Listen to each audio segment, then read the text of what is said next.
You're watching this along with us, and we recommend that you do, then get that up on the screen, and I'll give a little countdown from 5, and then press play to watch along with us.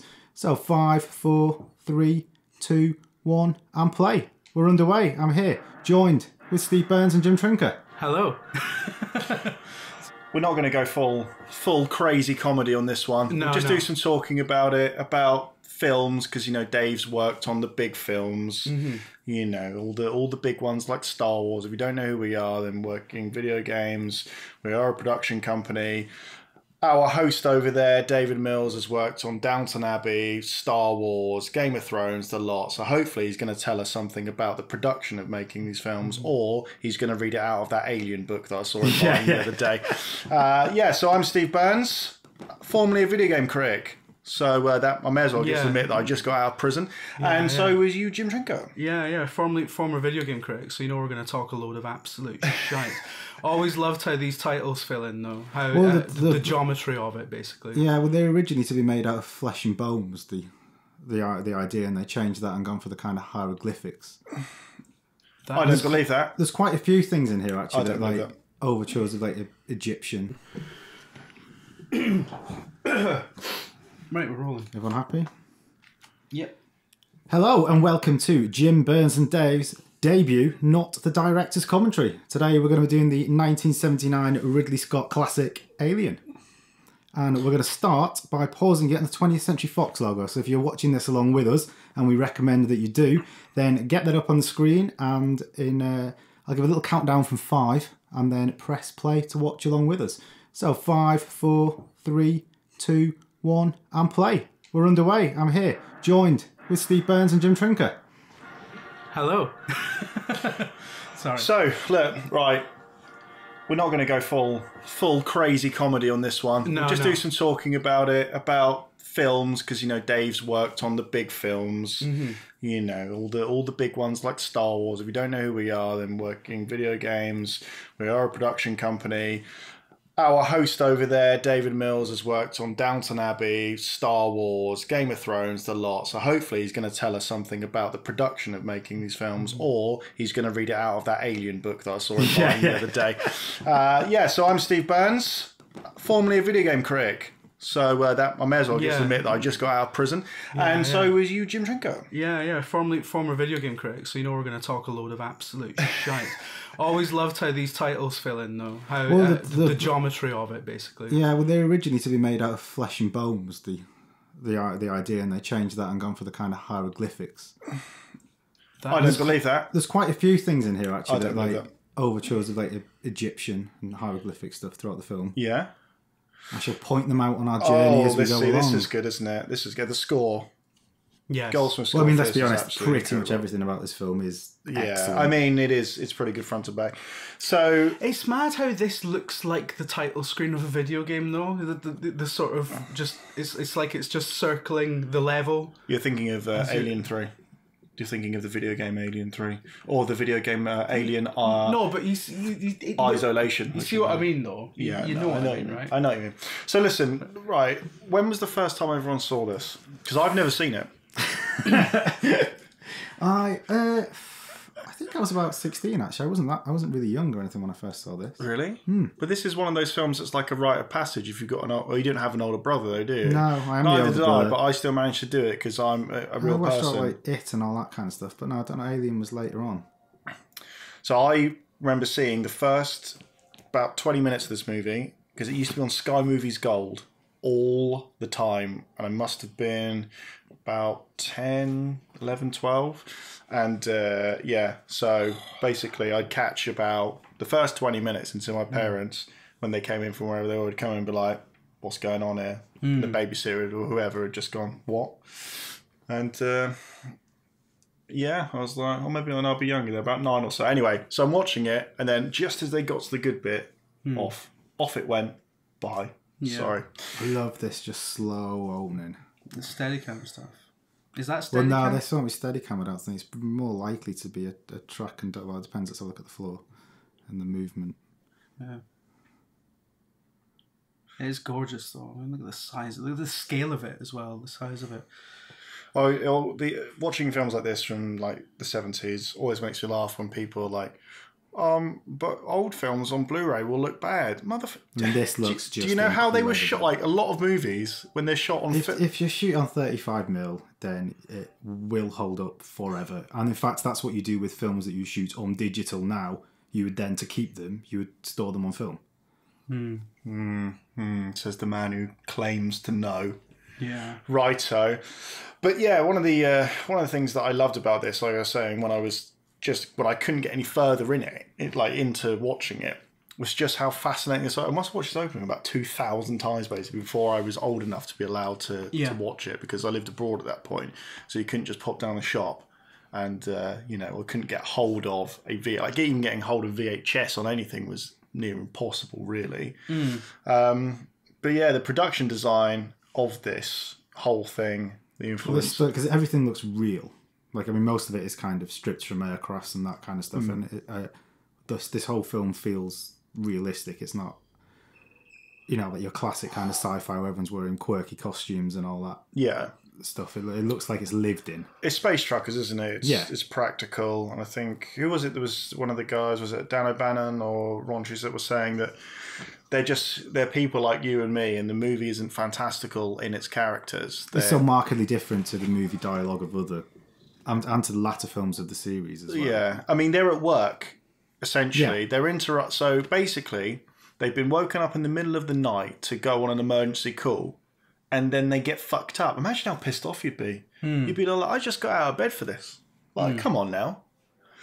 But... and also, I only just got in the fucking bed. Exactly. Because it's, Because, I mean, they've been frozen. Hypersleep and shit, right? Yeah. But one thing... the music here as you come through here is amazing. Yeah, it's the kind just look at this fucking movie, and then it's just dawn, isn't it? But on the ship, just gently bringing it up, and then the movement as well. It's really graceful. Shut up, Dave. Don't know anything. So, yeah, I mean, speaking of video games, Alien Isolation captured this absolutely perfectly. Absolutely, it's a great game. Perfectly. Yeah. Do you remember a lot of people didn't like it because your guns weren't very good in it. Fuck everyone that didn't like that game. Okay, every single person. Here we are. But that's because it was more like this, like a horror film. See the big mad pointy nips on John Hurt. Well, originally Ridley Scott wanted everyone to be absolutely stark bollock naked for this. Yeah. But I mean, you'd be getting a hell of a view right now, wouldn't you? Yeah. John Hurt. Which admittedly is realistic, but I guess you draw the line with realism at some point. See John Hurt's big fucking Bobby. Isn't that the name of his debut album? Slowly lifting the canopy up by itself. You've been watching too much fucking Brazzers, mate. Is there a porn parody of Alien? It's guaranteed. It's going to be fucking 200, isn't it? Yeah. Well, I mean, absolutely. I thought they were all just about superhero movies. So young there. Look at him. Yeah, that weirds me out, seeing John Hurt young. So when you see Vincent Price young, like, no, but you've always been old. Keep being old, because, it's like Gary Oldman in Dracula, where suddenly he turns up and he's like, oh shit, it's Gary Oldman. There's some weird editing choices in this film, in terms of like some cuts dissolves. and some transitions that I think might be just because it's of its time rather than wrong, Yeah. I always find that you knew it was a movie set in space or the future when they drank coffee or tea out of a clear container. Everyone was like, in the future, mugs, they're out. Well, like they'll no longer be functional. Everything has to be transparent. What I like about this is it introduces everyone on the same kind of playing field. You don't know at this point who the protagonist is going to be. Like, a lot of films introduce you straight away and you go, oh, that's going to be the focus of your energy. Yeah. Well, Tom Skerritt is billed first in this movie, isn't he? Yeah. And he would have been the film biggest... Sigourney Weaver's ever done that she's the first building, I believe. Really? Well, I wouldn't... And it is I think it's the first one. Yeah. So apparently... and she still manages to be the star of it. So. Yeah. Apparently, according to, I think it was Tom Schoen, of course, got to get your Tom Schoen reference in there, the film critic and author, he said that there was a bit of tension between Sigourney Weaver and Ridley Scott on this movie, and Ridley Scott had a very successful advertising career. He did that Hovis advert that you are now thinking of in your mind, and he had a great ad career, and apparently he was a set designer for years. Yes, as well, a lot with props, and he came in a Rolls Royce. And she said to him, "Who bought that for you? Your dad." And of course, Ridley Scott did not take that line down. So yeah, but I think in a lot of movies where there's the butting of heads between the cast and the director, The Shining's another one, especially in a horror or thriller. When you see the frustration in their faces, that's when you get a lot of... I think there's that between actors, because Ridley Scott kind of engineered that. I love this room. A lot of people don't like it. I think it looks like a little brain, like firing neurons. Yeah, but it's well 70s now, isn't it, mate? Look at that. Look at that. Ooh. Also, love Tom Skerritt's look here. He looks fucking amazing. It was Harrison Ford turned this role down. Did he? Yeah, but it's a different. I mean, it's much better actually because when and certainly on release in 1977. 77, Dave. 79. 79, sorry. Fuck's sake, right? You've ruined the fucking integrity of this fucking shite already. You give a shit about his release dates. But because Nolan's famous, I think it plays. I mean, they are now obviously, but plays a lot better when they're not carrying the weight of that into the film. You'd be like, that's Harrison Ford. And as you say, like a lot of these people find fame later in life as well. Yeah. Well, Ian Holm, Sir Ian Holm, now Veronica Cartwright. Can't think of going into doing too much more. Harry Dean Stanton had previously been very briefly in The Godfather Part 2, and then loads of stuff that you've not seen and I've not seen, but I'll pretend that I have seen it. Okay. Look at that, Andy Kelly. I do like how we're sort of meant to believe that those sort of projections onto their faces are coming from CRTs. It's like an old kind of Hollywood trick, and it's like light doesn't work like that. Screens don't work like that. Yeah, because otherwise you wouldn't be able to watch anything. And if we turned the lights off right now, you wouldn't be able to watch fucking the theatrical cut of Alien through our faces. You might. Look at this shit though. This is incredible. It just looks stunning. It's about 40 years after it's released, and it still holds up. I was gonna say, I think like because it's with models instead of shit CGI. Yeah, I think the intro. I was gonna say when you had the overhead shot, it's like the underneath shot when the ship is coming overhead. In the intro, that felt like directly influenced by Star Wars. By Star Wars, coming over the top. It is, yeah. Sort of the anti-Star Wars. Which was 2 years earlier in 1977. Yes. Yeah. Thank you, David. Thank you. So yeah, these guys I think are the actual.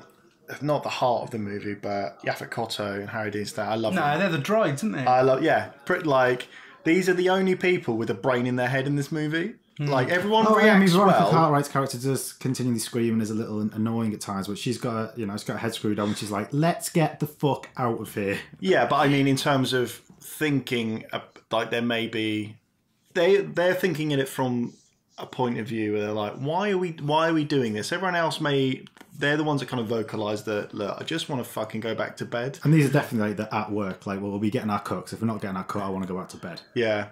And the thing why Alien still holds up is because even though the beast is fantastical, generally the decisions that they make are informed by the situation and not the screenwriter. No one's running to the basement alone with no weapons. Yeah.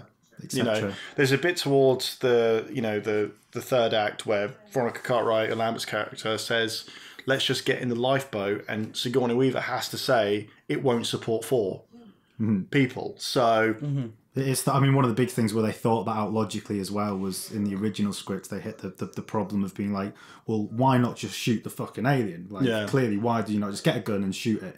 And so that's when I think it was Ron Cobb came up with the idea of making the alien have acid for blood. And then, of course, you can't, because it'll leak right through the hull. And it is one of the best kind of justifications for any villain is that, and it's something that's built on and expanded in Aliens, where they can't fire the weapons in the atmospheric processor because it will destroy the planet. So it's as with everything in Aliens, it's this to the absolute nth degree. But yeah, the perfect is, I think Ash, remarkable or whatever he says about it, is that its defense mechanism kills both it and the thing killing it, which is pretty good as screenwriting tricks go, or Ron Cobb production design. Well, again, based in nature, a lot of stuff does just that. Yeah, like what? This is based on a little thing that buries its eggs as well inside the host's body, and eats its way out. Yeah, which is the kind of incubator. Yeah. Well, and also, which you see in the later films, that it kind of mimics whatever it incubates. Yeah. The movie, when you think about the opening of Alien in your mind, you think about those slow tracking shots, and you think about those slow dissolves as they're kind of yawning and getting up, and But actually, it's very fucking quick.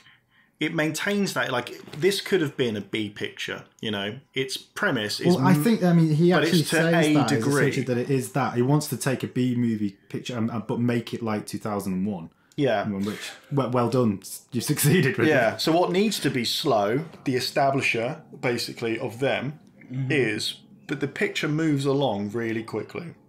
Yeah.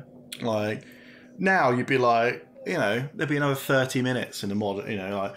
Oh, what's happening now? Like, no one gives a shit. You can't...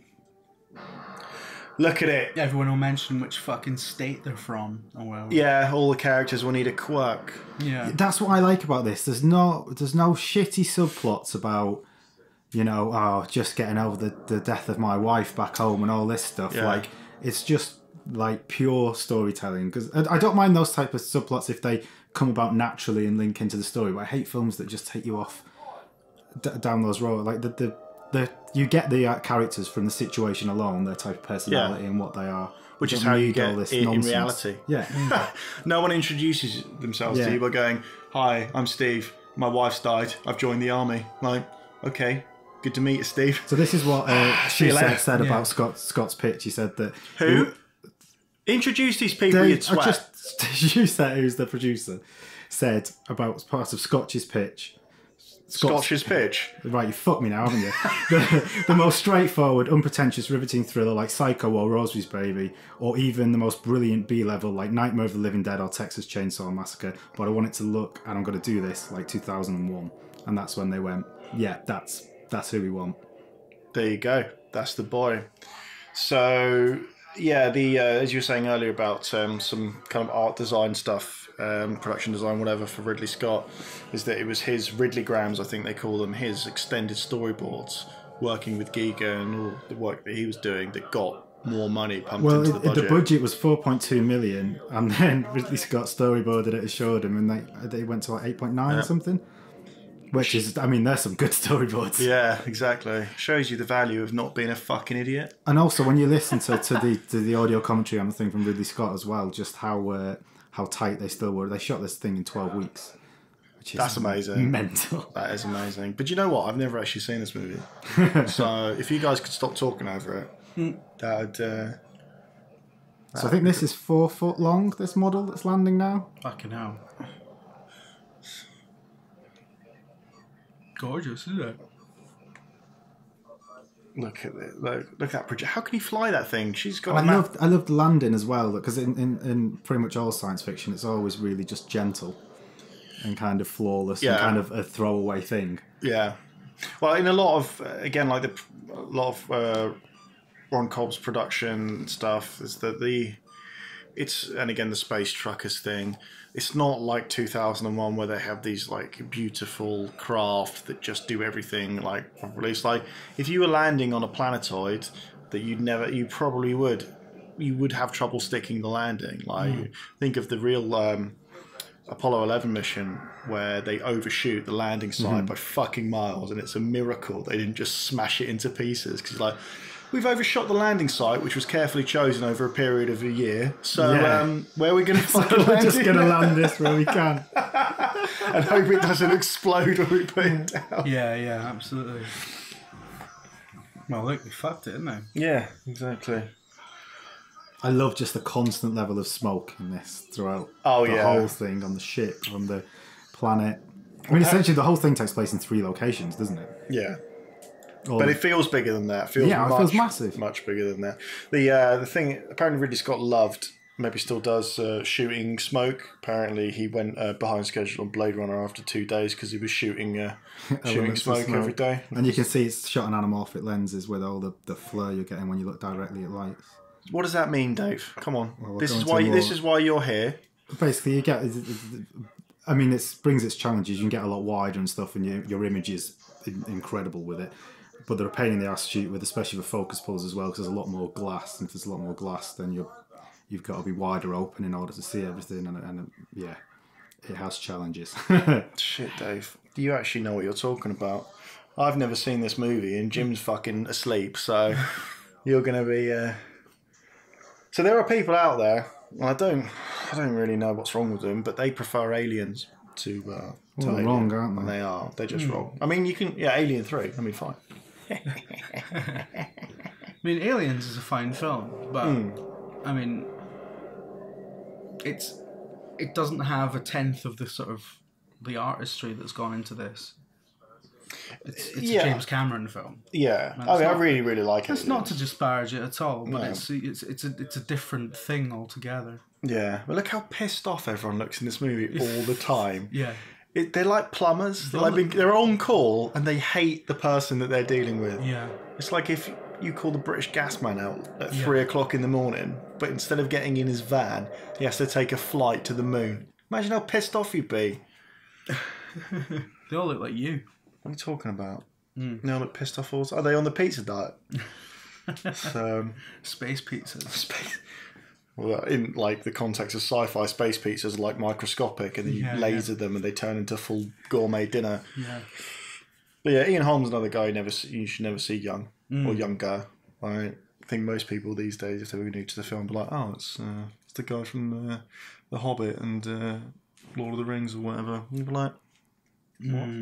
Because he's in that, isn't he? Everyone still smokes in the far future. Yeah, it is incredible that this craft, this thing. Imagine again, real astronauts like, yeah, I just light up a cigarette while I'm on the lunar lander. Probably not. Although if you just had that landing, then it's the perfect time for a cigarette, really, isn't it? What about this oxygenated environment? Don't worry about it. I'm sure that'll be fine. We'll just get a naked flame going on. So I read somewhere, and I'm not sure how true it is, that Veronica Cartwright was meant to play the Ripley role for a wee while. Yeah, I've read that as well. Well, not that she was meant to, but she went into audition for it. Really? Now there's talk of this scene giving a clue that he's an android. Is it his little run? Yeah, his little... I mean, there's something just a bit off and weird about it, but... Yeah, I mean... It doesn't sell to me that he's a... That, to me, is kind of people thinking about... It's just a bit unsettling. It's unsettling, and it's his little look there, but androids don't need to warm up, okay? Yeah. You know, that's just people thinking that's an odd motion for... But it's not an odd motion, it's... And this is the thing. A lot of people assume that making films is like done to the letter, it's done perfectly, this, that, and the other. It's not. Like, he could have just done that on take 30 out of 48, and they just liked it in the edit. So it's not like the script. I mean, it might do, but... So this here is Ridley Scott's two little children, and I think the cameraman's kid as well, so that they could make the legs look a lot bigger Oh, really? than they were. Size So it they up. made some special little uniforms for them. That's wonderful. That's brilliant. That is. Is it still the Waynes here? Yeah. So this is them, yeah. So the Actually, legs you know, look now a that you lot- mention a it, they lot look bigger. like Waynes. Their perspective is... you know, see... I bet Ian Holm was just waving at the kids there. I bet he Yeah. was. Like, I bet, clearly, yeah. like... Although then again, no, that would have been a set, wouldn't it? He wouldn't be on top of the Nah, legs. he was on the Real. planet. Dave, Yeah. Dave, they're on, This is actually filmed on location. they're on yeah, in St Helens. In fact, it probably rained more on this set than it did. This scene's great.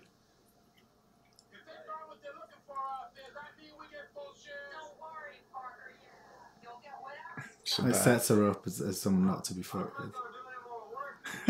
He's such a fucking weapon. But he's right.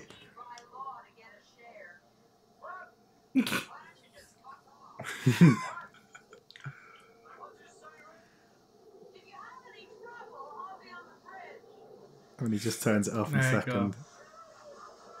Yeah. Why don't you just fuck off? Yeah.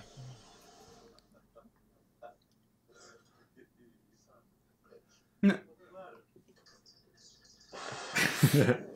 What a bunch of dicks. But yeah, you're right there, Dave. So she's got this... it's not... It's almost like she's being set up there as the kind of, you know, she's not the executive officer, but she is like they're the workers and she's the brass, basically. And it's, that's why they're asking her the question to begin with, and her flippant response, she tells them to fuck off to their faces. That's pretty much the first line of dialogue, their interaction. Why don't you just fuck off? But I think the film really nicely kind of inverts that later on, where they're all thrown together. Yeah. Also, I'm glad they got rid of that sex scene with her and Dallas. There's quite a few actually romantics. There's supposed to be her and Dallas, was it? And also her and Veronica Cartwright's character as well at one point. Lambert. I think there's a lot of suggestion essentially that when you're away for 10 years in space or whatever, you don't really give a shit about the sex of the person that you're having sex with. And there's even suggestion of a sexual thing between the android and her. Really? Later with the magazine.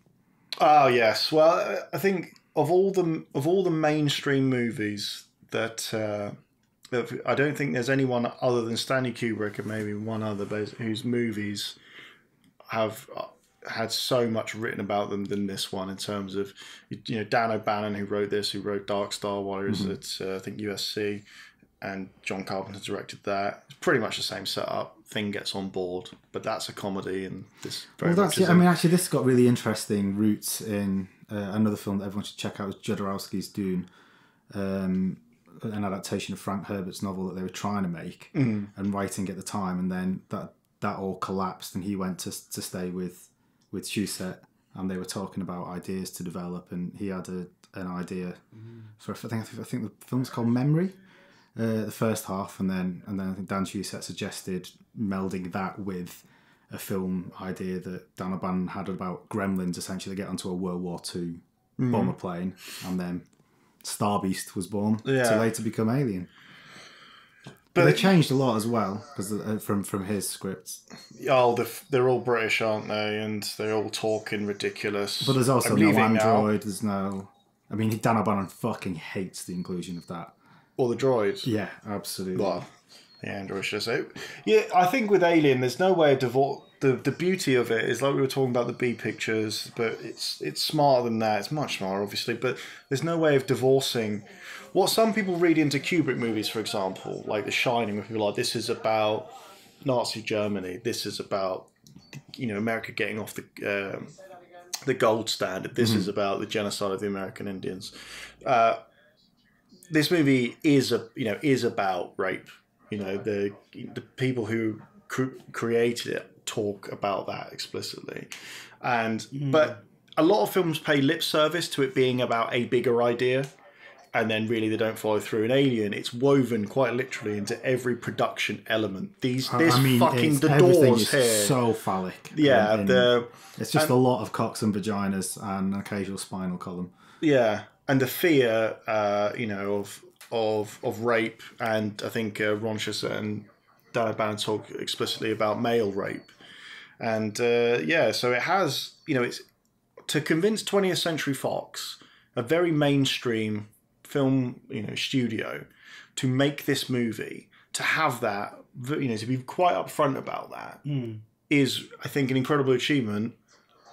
This, by the way, is VHS, because the set didn't hold up because they didn't have the budget reasons, not because of Ron Cobb. I mean, he's fantastic, but because budget reasons it didn't hold up. So he, on the day, Ridley Scott went, right, who's got a VHS camcorder at home? Which I guess had just come out, probably. So ran around set with the VHS and then got the film camera and recorded the monitors playing that VHS. Oh, really? That's great. Yeah, so the was it Necronomicon or whatever? So his book, Giger's book, is, what's that quote? Ridley Scott, when I saw his work, I didn't know if my films were ending that's what the or alien, just beginning. Yeah. And you look at all of this, and so Prometheus is a beautiful looking movie. Oh, it's stunning. But there's something about the way that but the story, you don't see any of that. That set is all there, and a lot of people would be tempted, get the money on the screen. That's what they would say. If you were the producer, you'd be like, you've built this fucking thing, I want to see it. But it's the same with the Alien, the same with just keep the shadow. Yeah. I know Ridley Scott said he never wanted to see the alien essentially in the same position or in its entirety. I think you probably do once when it's in the corridor, and it's just kind of almost having a pensive moment to itself. Yeah. When at the end when she runs around and glimpses it. But Having a fucking, what am I doing here? I could be at home. Just thinking about a job, innit? that's always interested me though, is what the alien's motivation is in terms of like, because it's not. Is it killing for food? It's not eating them, is it? It's walking up in a shed full of pricks, though, isn't it? So, In a gigantic space shed, which ideally would have been what Alien 3 became. So in the original, well, not the original, but in a version, it was going to be that it would turn them into more eggs to propagate the species. Yeah, I think that's what they've kind of gone with. state of this. So this has only had one wall, and that was built on a spinny platform, so they would just rotate. So they could shoot the reverses. And obviously this is the basis for Prometheus. Yeah. And when you hear Ridley Scott talk about this, he's obsessed with where this guy comes from, and so his theory is, which I suppose now is a canon of film, so he's making it a reality, is that he was transporting the eggs as weapons. Yeah. I never asked that question when I saw it though. I just assumed that the alien had got onto this ship and killed all its I think that inhabitants. it's one of those where, even though I was excited about Prometheus, in theory, looking into some of these questions, it's just something that doesn't need, and it's like a solution looking for a problem. I don't need to know that. Yeah, is it interesting that it's No, but I mean, I've seen a few commentaries and read a few articles on Byman, and he continually came back. This before Prometheus was made, come back to being fascinated about. So it was in his head from shooting this. Like, where is this race from? Yeah, I think it's better if you just don't know though, because you're just gonna. I just think that alien kills whatever it comes into contact with. Yeah, exactly. I mean, this is obviously a very technologically advanced and powerful race that the alien is just laid to waste. Speaking of Ridley Scott, when also, can I just point out as well, that is a really interesting looking skeleton. It's stunning, corpse. isn't it? And that's pure Giga with all the bones and the kind of. It's amazing and it's beautiful, and then Prometheus comes along and actually establishes that that's just a suit, and inside that's just a fucking bald guy. Yeah, it's just. It's all the biomechanical type stuff, which is all the way through Giga's like sets and paintings and everything that's fascinating. But you ask yourself, that kind of, what's that attached to the nose? What's that? Yeah. What would be the nose on us? And is he part of the sea, or is he just been ossified into the sea? That's how I. And in saw Prometheus, it's literally he sits in the chair. The chair wraps around him like a suit, and that thing is, I don't know, breathing over it. It's like, fuck off, you cunt. But, so yeah, speaking of Prometheus and Ridley Scott, I loved all that shite when he was talking, promoting up Prometheus, where he said, you'll see some of the you see some of the DNA of Alien in it, so to speak. It's like, dude, it's set in a fucking gigantic space pyramid that not pyramid there, but thing that you cut from the scene which would have been here. Well, it was originally then, yes, this was going down into the pyramid that you see in Prometheus. So, yeah, it was going to be that they come back. He'd drawn a triangle while he was dying. And there's nothing in here, but then they see the... And as they're leaving the atmosphere, they see the pyramid. This, of all the things in the movie, this scares the shit out of me. It's the same with Ghostbusters 2. Being lowered into something. Oh, yeah, it terrifies me as well. And not... There's something just... So I read something that these lights, this laser field, which seems to disturb the eggs when broken, was borrowed from The Who. Yeah, I read that. I believe so. There's someone who was working, one of the guys on set was also working to doing the concerts and nicked these lasers. That's cool though, I'd like which one form of those. the kind of like plasma around the placenta even. Placenta. Shut up, Dave. You didn't know anything about... You're not a doctor. You barely... Actually, your brother's a doctor, isn't he? It is. Mugged off by your own little brother. You're sitting in my house talking about fucking films and he's saving people's lives. Cunt. Right, anyway, back to the more important work of us talking about films in my house. Yeah. So, but think how quickly this fucking movie's moved. You've gone from... that's what I think when people say it's like... I mean, it's slow in the sense of it slowly builds, but it's... beautiful, that lighting effect, wasn't it? Well, you were saying when they shot it as well, they weren't even sure if it was going to pick it up, and then obviously when they got the rushes, they were like, nailed it! Yeah. Should have had Pinball Wizard on, Jimmy. yeah. And you see, I buy this scene much more than the Prometheus one, where because you kind of would maybe go to touch the egg and to look at it like, kind of, what is that, as opposed to taking your helmet off when you see a 15-inch penis that bites you on the face. Yeah, that was the thing that really killed the Prometheus, I think, for And that is just that sort of shit. The man with the map gets lost. How does the man... Well, they've got continual readouts of the biometrics the whole time, and they're in a place that's circular. I'm not quite sure how they get lost, but... It's just... The other thing I like... Whereas this is all based on logic, I think. Everything you do here. I mean, maybe, you know, grabbing this isn't the most brightest idea, but you would be intrigued as to what it is. The thing that... I mean, the disparity between Prometheus... I mean, you know, like, Ridley Scott refused to be drawn in on whether or not it was an actual prequel to Alien, or whether or not it was inspired by it. And then the sequel to Prometheus Most of these called drops Alien here go Covenant. upwards because the camera's on the floor upside down. So the water travels up. Fuck me. Oh my god. And then it's Ridley Scott's hands in rubber gloves. Is it? Yeah. That's always... You'd be straight out of there, though, wouldn't you? Like, come on. Yeah, now I'd be out, yeah. Yeah, found someone that's moving, we'll leave him. Organic life. Fuck it, you fucking twat. Oh no, I'll just have a look inside. It looks like a gigantic spider.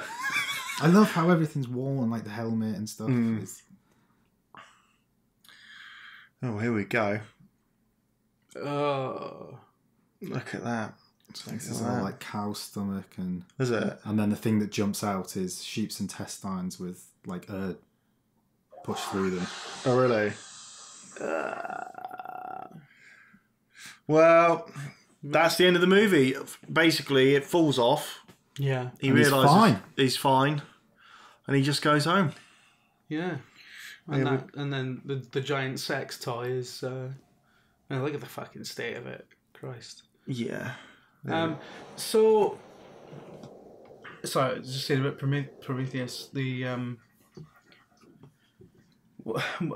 other disparity I like between Prometheus and this is that, I mean, it is an Alien prequel. It is set however many years before, but the technology in Prometheus is about 200 years ahead of this. I mean, with that, I could, like, the guy bankrolling it is like the world's richest ever man. So, and he needs that shit to be totally state of the art. But the helmets, I mean, they're workers as opposed to, you know. But yeah, I don't know. At the same time, it don't fit though, does it? No, it really doesn't fit. I mean, anyway, listen. I hate from it. Let's not talk about it. Just give me a bad fare. Yeah. So, right, what are we thinking?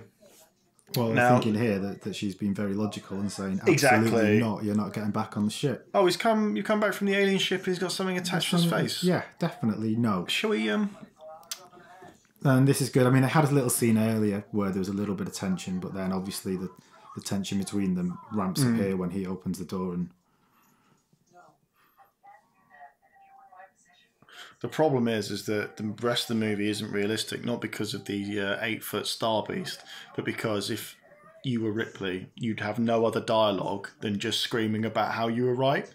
Fucking told you. Told you so. Told you. What did I say? Get back there and fucking you sort it. You do it. It's your fault. So when this thing comes off, I just think this is one of the best designed movies. It is. It's like it's absolutely ridiculous. But yeah, speaking of continuity, goofs, whatever, he's missing something that he was wearing when the helmet comes off. Oh, and so you'll see what it is. What is it? It's got no. So you know, like Formula One drivers have the balaclava sort of thing on. Oh yeah, and it's that on earlier. No, yeah. Well done, Ridley Scott. Yeah. Should have CG'd that in for the fucking 2003 so-called director's cut, shouldn't you? This scene's brilliant, actually, for sound design. Just the amount of little subtle things. Well, I'm glad you'll be talking over it, Dave. Yeah. I'm glad you'll be talking over it. Just sit in silence for the next hour. Look, it speaks for itself. We don't need to talk about anything anyway. Exactly. But, you know, the old shite... Well, it's not shite, but, you know, it gets wheeled out all the time. Action is character. So... they're looking through like into the surgical bay because you would, wouldn't you? Like it's such a simple thing, but there's no like mad discussions about this, that, and the other. Or should I go and watch, or shouldn't I? Yeah, you'd fucking watch an alien attached to someone's face. You'd have a look.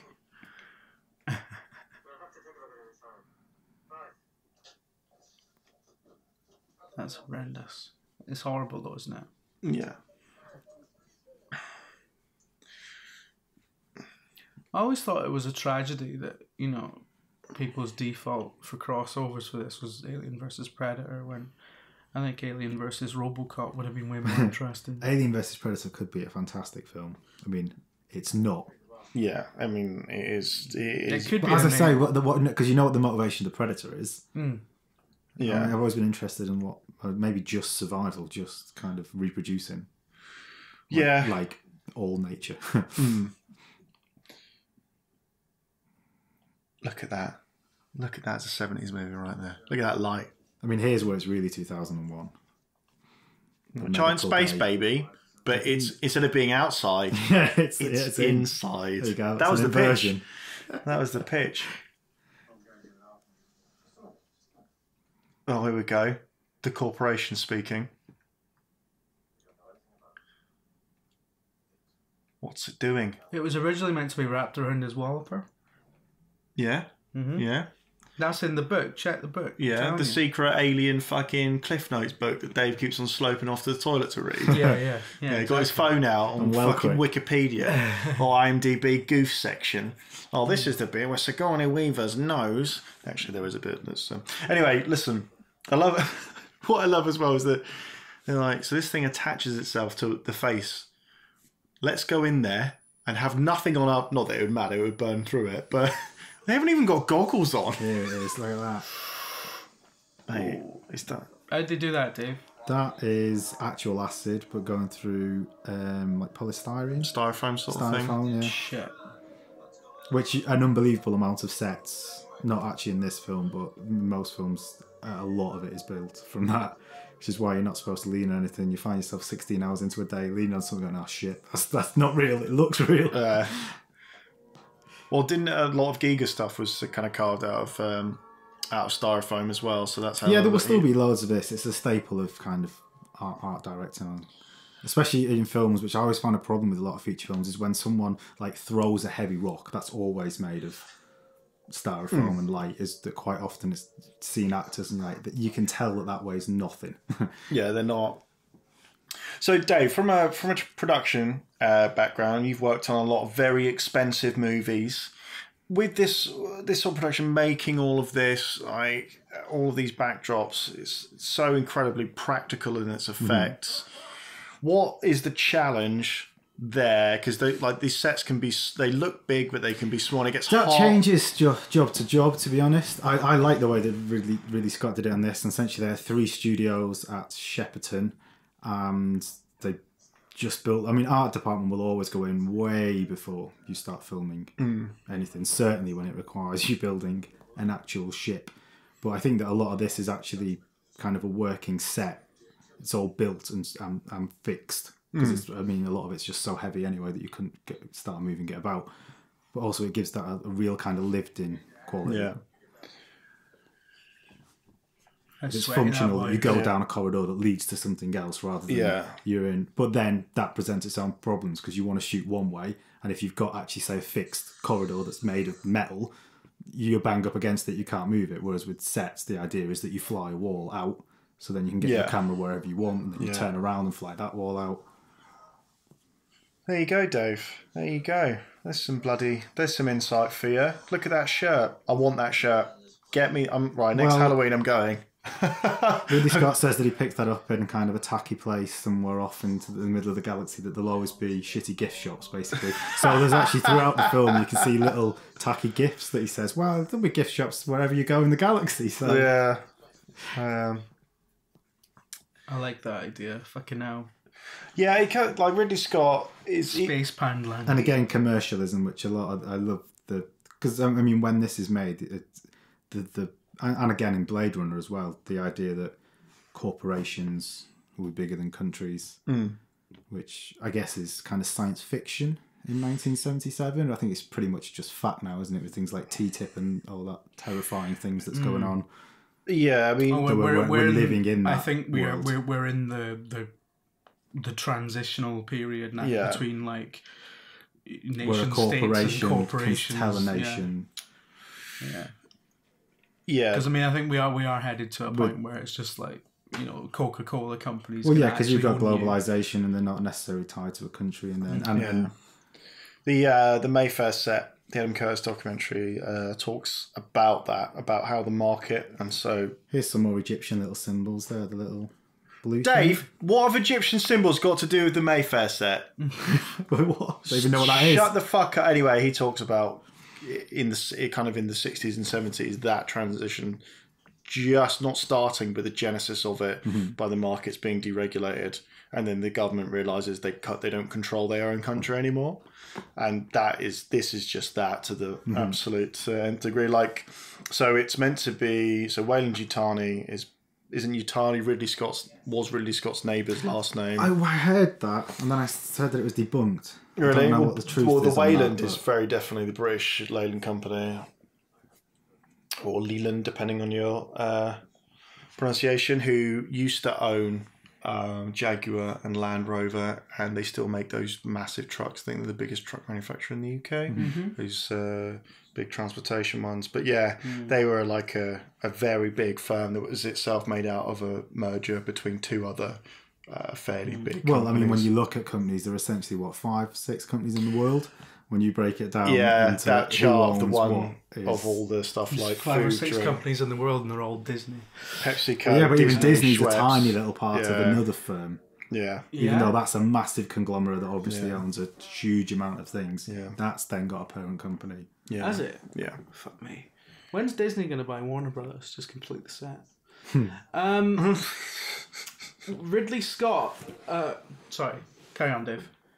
Now, here what I'm going to say, and actually starts happening quite a lot. So when you shoot a scene normally, from a directing point of view, you have one character operate the left-hand side of the screen, and when you do the reverse, the other character takes the right-hand side of the screen. And then when there's conflict in this film, and Ridley Scott does it quite a lot, and you can see it here when he cuts, that she operates the left-hand side of the screen as well, and she's talking. There's a lot of dead space on the right, and just kind of like subconsciously that sets you on edge compared to it's different to what you're used to seeing, because they're both taking over that left-hand side of the screen and puts them in conflict. Fighting for the control of the... Well, negative space or empty space is always... So it's in front of the... Yeah, is generally always the key how you would shoot it. of there's something coming for you. And when something doesn't come for you in that space, as you're saying there, it creates basically it's just a not shit way of doing a Dutch angle. Yeah, and it's something that you're not consciously aware of, but it's just kind of... Well, this whole thing is just building tension the whole time, subtly, like... Because nothing's really happened. Look at this. Sorry, the industrial, right. You know when you see like places like Port Talbot? Yes. And places like Middlesbrough, Hartlepool and stuff like that. It's reminded, because a lot of Blade Runner as well, a lot of the kind of the sort of the really sickening kind of industrial settings that a lot of Ridley Scott's like best stuff has, directly informed by the fact that he grew up in Teesside. Yeah, and he went to art college in Hartlepool, I believe. Yeah, which is... No wonder he's pissed off all the time. Yeah, which I always find hilarious, because something sort of decent came out of Hartlepool, which I find astonishing. But my mum lives in Hartlepool, and every time I go there, she mentions at some point on the trip that Blade Runner was filmed there. And it's like, no. No, Mum, that's not what happened. I know what you've read, and I know that that's sort of changed in your head somewhere along the line, but when you see the Nostromo, the shape of it, the sort of the kind of it's like a pyramid made out of giant pipes, and that's what the industry looks like there, and it's really almost, and I know he wasn't the production designer, he's the director, but you can tell. Oh, but I mean, he has spent many years in the art department as well. And, absolutely, has brought all of that with him. That's why I think James Cameron was a good fit for a sequel to this, because Cameron himself spent a lot of time working on proper B pictures for Roger Corman, and that's doing how a this lot was of special originally effects. kind of envisioned, wasn't it? B movie Star Roger Beast. Corman picture. Alien. This scene is great for there's a little jump, but because you know that you're not getting off that easy. It's gone, fine. Yeah. We're all right. Yeah. And Ash as well, just doing all these little sort of links or shooting. Yeah, if it is still alive. shit's going to go down here and I'm going to just watch and see what happens. Yeah. Got to think about... does Ash at this point know it's dead? And I don't think he does, no. And at this point, what would happen in an alternate version where... You fucking what? I can't help it. I've been trying not to for ages. Oh my word. He's ruined it. Go back to the beginning. Hold on, is this a practical joke where a chest burster is about to come out of Jim? In another version of this movie, it's Ash that gets chest bursted. And then instead of dying, he just goes, oh yeah, I'm also an android, sorry. And then it just ends. And I go, oh yeah.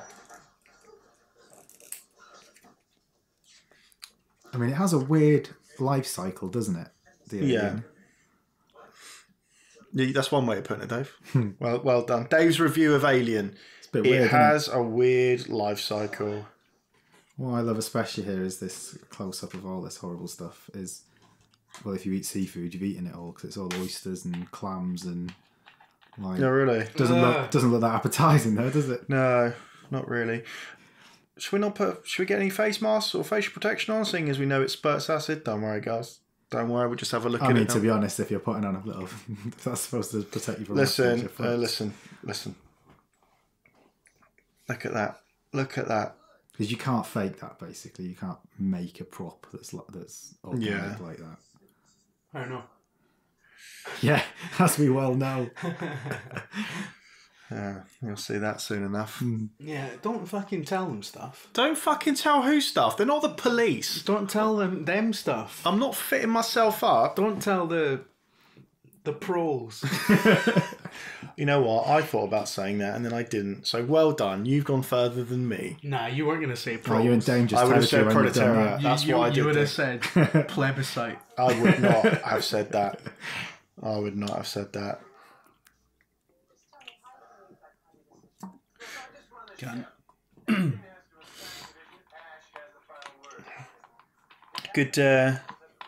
Good knowledge on the camera position, Dave. It's one of those things that once you start seeing it, it's everywhere. Yeah. Like red cars. Shit, there we go. It's happening again. It's happening again. And of course, when you've got negative space in the frame, your brain's filling it. Yeah.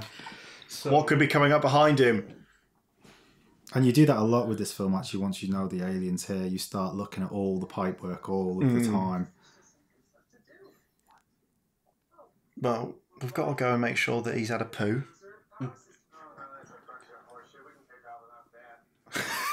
That's a bunch of I horseshit. love his attitude to being a captain here as well. Yeah. Just the no-nonsense, not overly macho bullshit. Just there's no... he's not macho. He makes, But he made... like, this decision needs to be made. I've made it, so we're fucking doing it. Yeah. But, he has a bravery to him. He's... And also... But also a bravery from, having done this so... when you get confident in the job because you've done it for so often.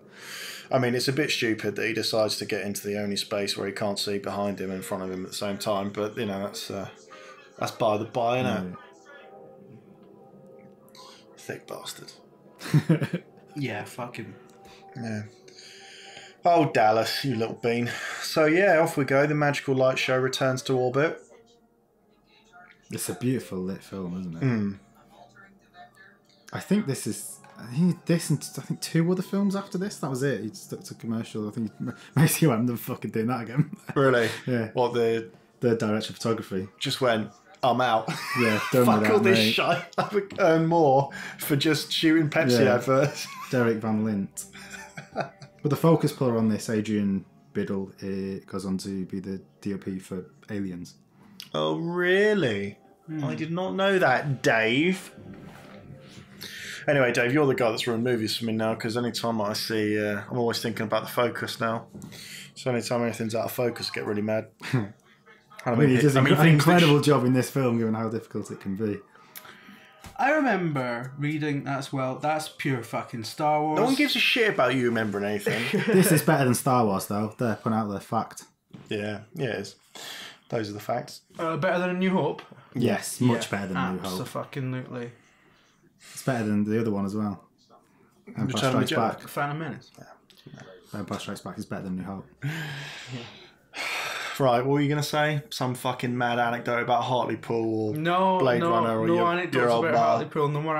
No, I remember seeing a documentary about aliens in which it was claimed that one of the principal conflicts between James Cameron and the English lighting crew, who previously worked under Ridley Scott, was that like they lit the set really well, and he was like, "No, I don't want it lit. I want it well dark." Yeah, this apparently happened, and Who, James Cameron said this? James Cameron had a massive argument with the director of photography, and threw him off the set. Said he was fired, or so it was, and then the rest of the crew. I am not buying that James Cameron has an ego. Apparently, James Cameron realised that he was working in Britain at that point because everyone went, "Well, this is a union. You can get fucked." Oh yeah, go fuck yourself. And he had to go and apologise. He had to make I'm not sure he apologised, but he definitely made an apology and tell me that those are two different things, even though they sound the same. Look at that space girdle. Why is he in some kind of sexy corset underneath? Is what I've always. Space girdle. So we were talking about Back to Tanks earlier, and you kept calling it the space bath. In Rogue One, where Darth Vader's in the bath and he has to get out to have a meeting. He's like, fuck's sake. That was word for word what I said in the script. Listening to talk radio. Oh, come on. I like this when they've all come together and they're all kind of jovial now, one team. Like, it was a bit hairy back there, wasn't it? We got out. Because they've all been kind of individuals to that point. Kind of, no one seems overly pally, do they? Yeah, there's maybe like 2 or 3 different. So was it? And I guess Parker and Brett have their little clique, and Ripley's really got maybe a little bit with Dallas, but I think mostly with the cat, isn't it? That's the best one. Yeah, Ash is his own thing, but yeah, now they are back together. But I look at that. I love that little look from him there because he's just like, I know this shit isn't over. Something's about to happen. Yeah. Shit. You'd think they'd probably want a Donald's or something after that. You know, like when you had to have, go to the dentist and you got an ice cream or whatever. You think ice cream after the dentist? That's mental. I would like for a checkup or whatever, not for like, I don't know. Not for a cavity or... Yeah. No, shit. He's just realised he's got to go back to work.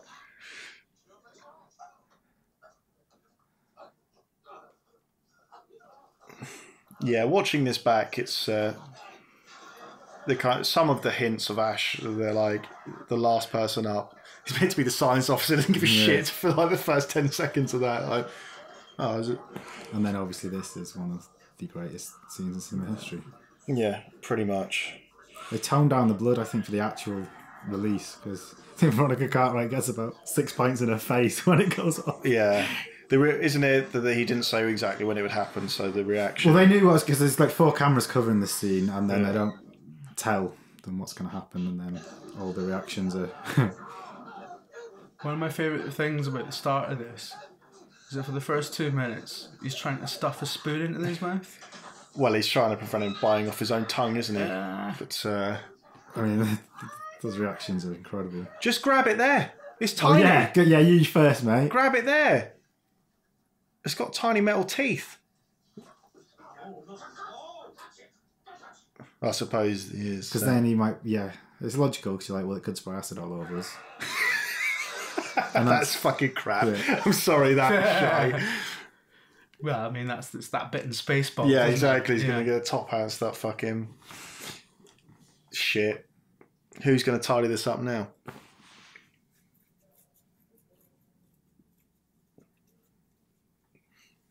Well, Ripley just got promoted because the XO is now dead. So, swings and roundabouts here.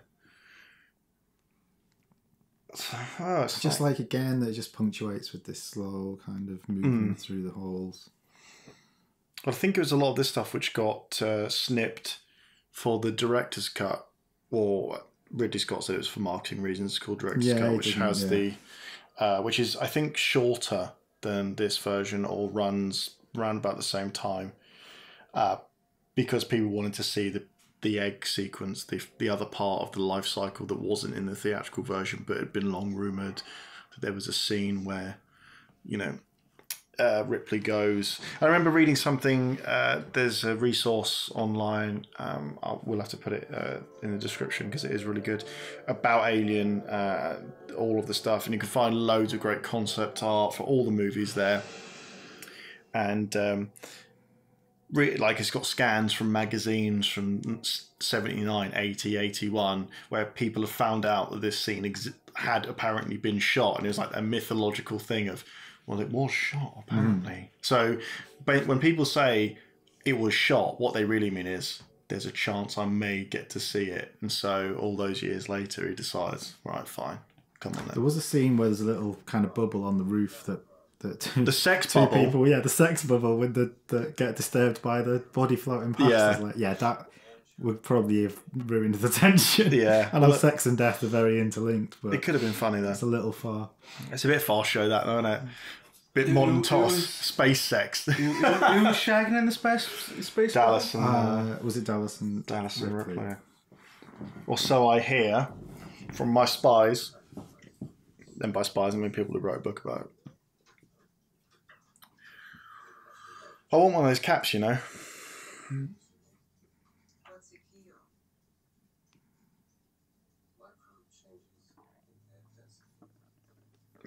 They're just the now open disdain. Like, shut up, human. There we go, a Keegan Pound of Aliens as well. Well, I've never seen Aliens either. But, I'm interested in seeing it now. I've seen this. So here they are. There are some people out there who moan that the alien gathers so much mass so quickly. So in one of the drafts, it gets into their food supply. Because I think in one of the versions, they're just like, well, fuck it. Like, it's tiny. It's probably gone. And then they find someone goes to the food supply, and that's the reason given in the script for it being now 8 feet tall or whatever. Yeah, I mean, it depends on its life cycle, doesn't it? I mean, nature does have some mad shit, so you can... Yeah, I mean, I wouldn't moan about it. But you know what? There's a lot of interpretations of this movie, as we've talked about. One of the ones that I really like is that the bad guys in this are the humans. Think about it, right? I mean, they are in a sense. The alien's just been born. Yeah. And now it's fucking now they're trying to kill it. And Dan O'Bannon has a really interesting comment about that as well. Because, I mean, I think that the whole thing suggests that maybe it's quite an intelligent race. Mm-hmm. And that his comment is that the creature on board has never been subject to its own culture. So, like it's just being thrust into this kind of empty ship. It's never met anything that's the same as it. And it's like, I'm fucking going to tear this right up. Mm. Yeah, isn't there... Ash makes some sort of thing that talks about its intelligence is matched only by its ferocity or something like that. Yeah. Yeah, I mean... Because I'm always fascinated about what type of culture it comes from. Like, what that home planet of that alien is. But, yeah, Prometheus fucks it because it's a weapon. No, but it's not on about... Well, yeah, I suppose, but that's... It's just a weapon. That's been captured by that other race, hasn't it? Well, they make it. It's manufactured apparently, and that's what the jars are in Prometheus, and so the oil, the oil is filled with millions. The fucking law. The oil in Prometheus, which is now part of this, sadly, is filled with millions of these little microbes or whatever, and they're all completely unstable, and they mutate whatever they host. So the humanoid alien is so aggressive because humans are, but it's natural.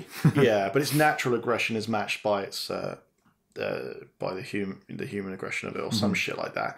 So it's actually a manufactured thing. It's got a name. It's got like a how they describe chemical elements. It has like a symbol or whatever. So yeah, but which is a really interesting idea. So the homeworld doesn't really exist. Yeah, well, it wouldn't. Or maybe it does for the in some of the original stuff for this or earlier drafts, the alien spore, it's a spore in the pyramid, and in Alien Covenant, I think it's a spore. In the trailer, you see the guy steps on the whatever it is, plant or whatever, and it sends this spore up into the guy's ear. So I think... Yeah, I did really think that it's supposed to go into the nearest available orifice, basically. Shit.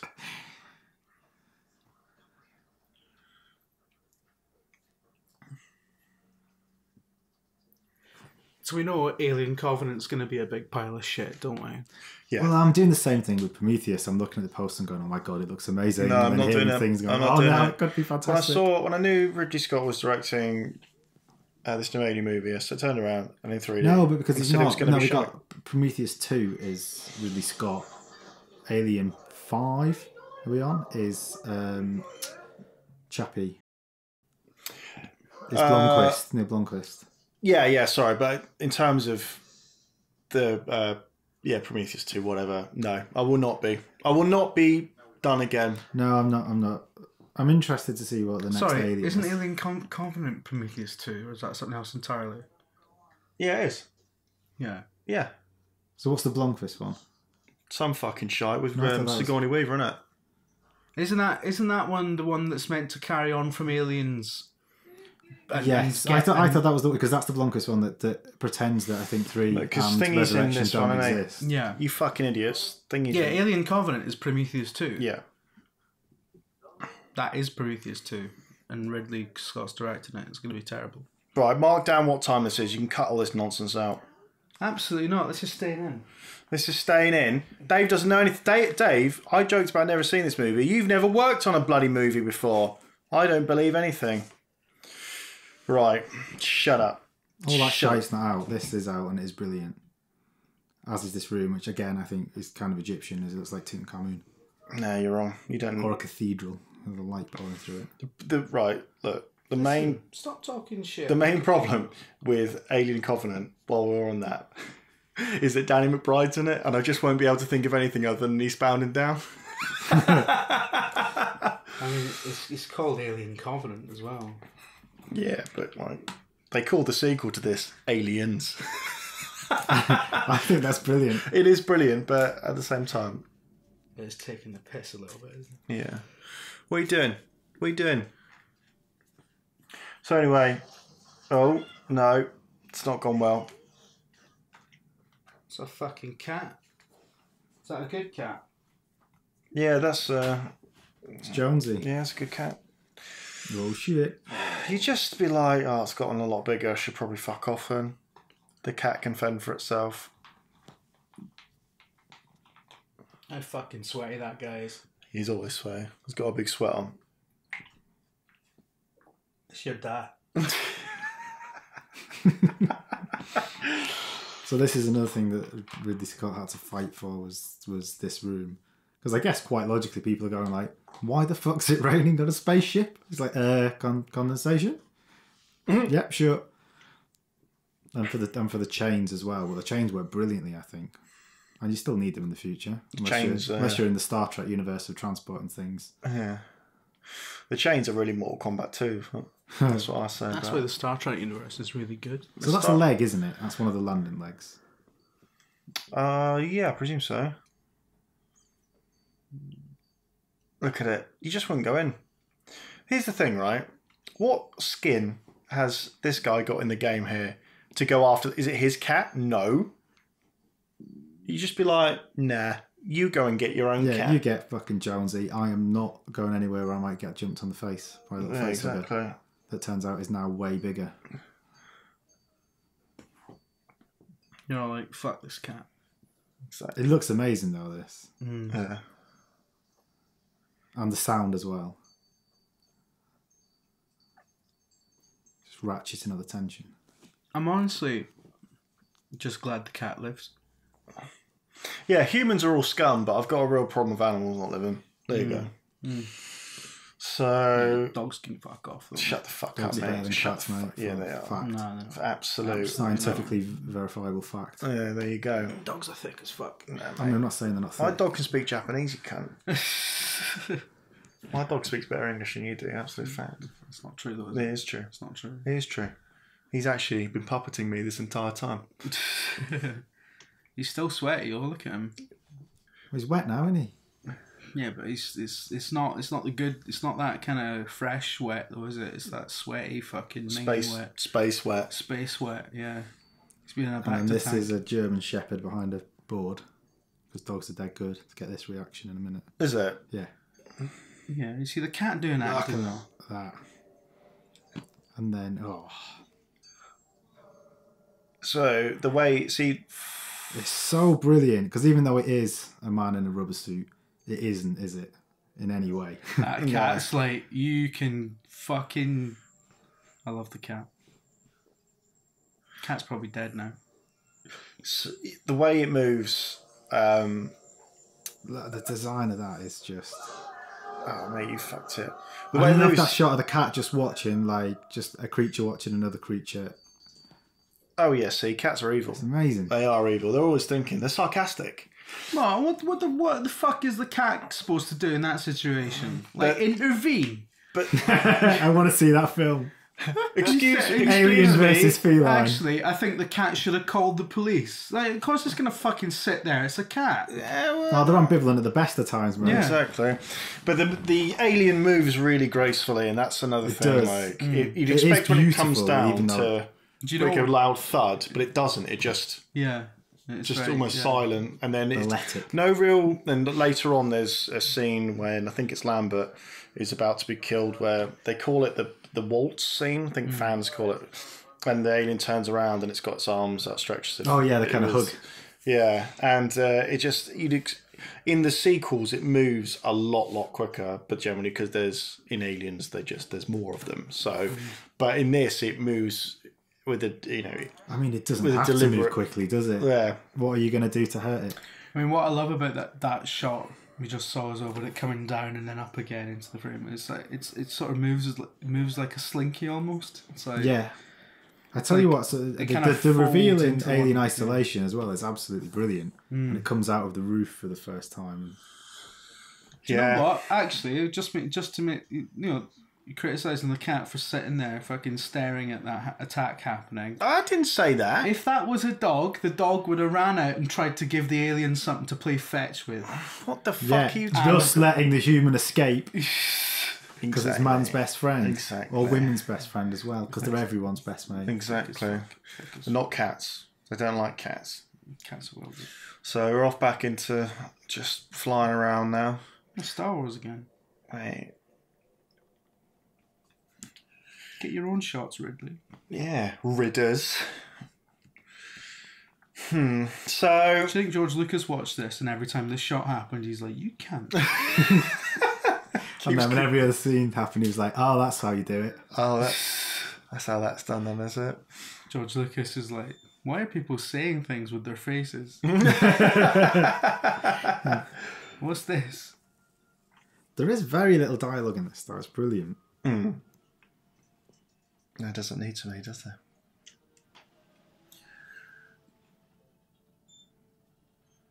This looks like it's motion graphics added in 20 years later. Yeah.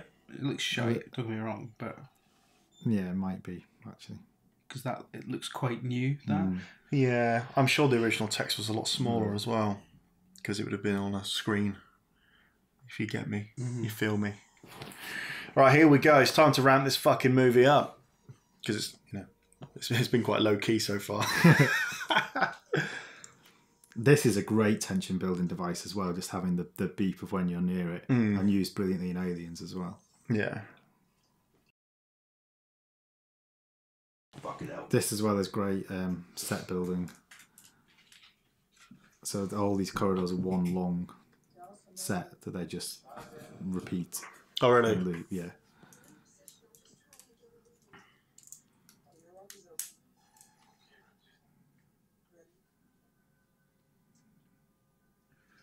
So it's just, what, one long... One long tube. Once he's in this kind of shaft, so obviously he'll cut away from it and he'll come in from a different angle and it'll be a different tube. And you get this idea of a whole network of tunnels. But Yeah. essentially you can practically see everything that there is there. Alright, don't slag it off. Yeah, exactly. It's horribly claustrophobic, though. Yeah, well, I mean the whole film is all the low ceilings and stuff. I think that a lot of the sets were kind of 6'6" in height. What's the runtime on this? It's just shy of, just under 2 hours. Yeah. Alright. So we're kind of actually well over the midpoint now.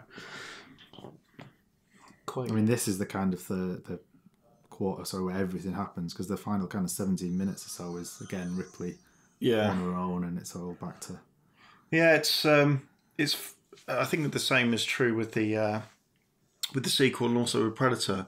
That from the moment the first person dies to the moment the penultimate person dies, there's not actually that much time, no. really.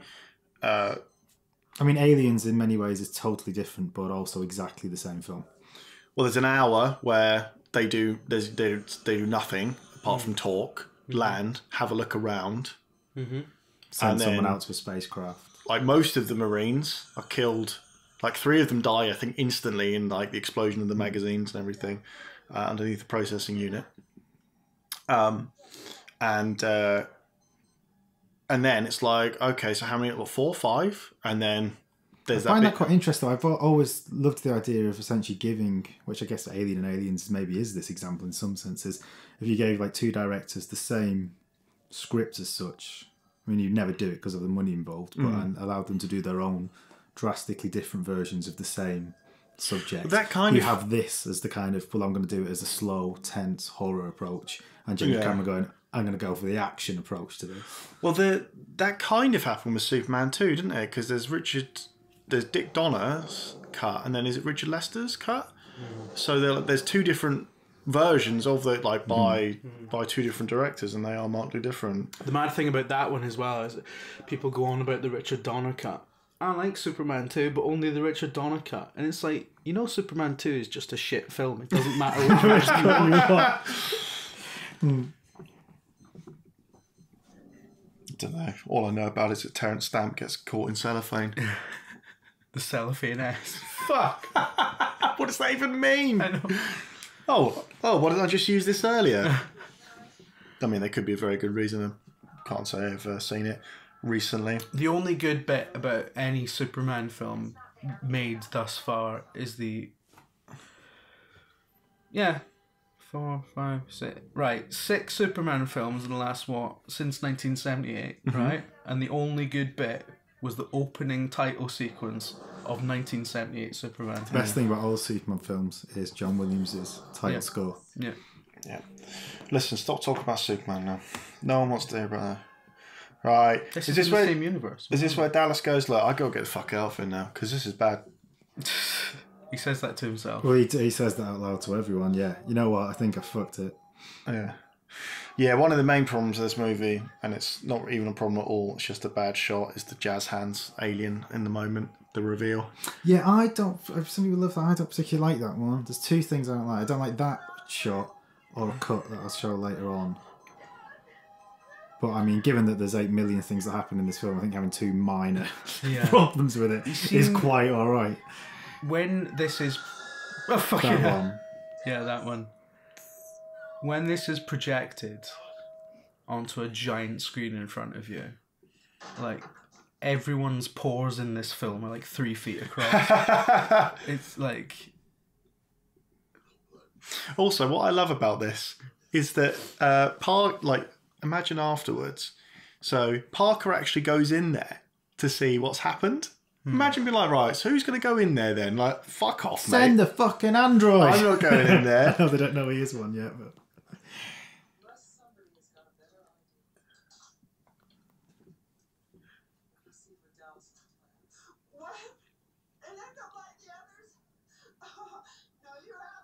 Yeah, I always find her a bit whiny there, but she's absolutely correct. Yeah.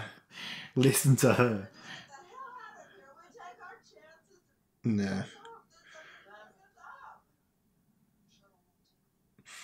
I love the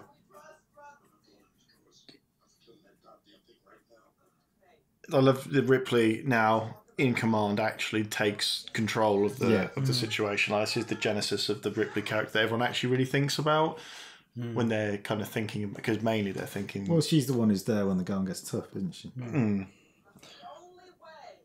The acting in this is incredible. Everyone in this is brilliant. The whole ensemble.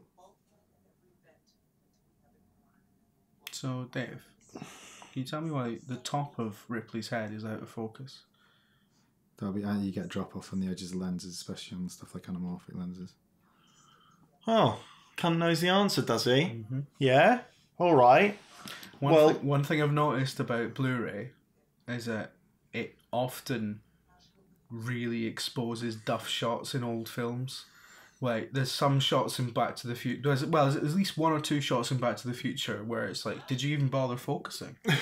But also the thing, I mean, this is incredible, especially given it's anamorphic. But like the time pressures on set. I mean, it's okay when you here, you know, you'd measure out and you know how far Ripley is away from the camera, and you set your thing, you'd set the focus to that length, and that's fine. Unless you've got actors rocking backward and forward, which always fucks you. But it's the problem with more modern movie making when you're running around handheld all the time, and the distance between the plane, which digitally or where the light hits the film, and the actor is continually changing, and that's when you've got a reel and stuff. I mean, I thought Jake, who's the focus puller on Rogue One, did a fucking incredible job. Given I watched it on the IMAX, and that's 65mm Arri Alexa, and your depth of field that you can, you know, depending the longer lens you are, essentially the harder it is to focus, and the wider you are as well, to let more light in, the harder it is to focus. So if you've got things continually moving,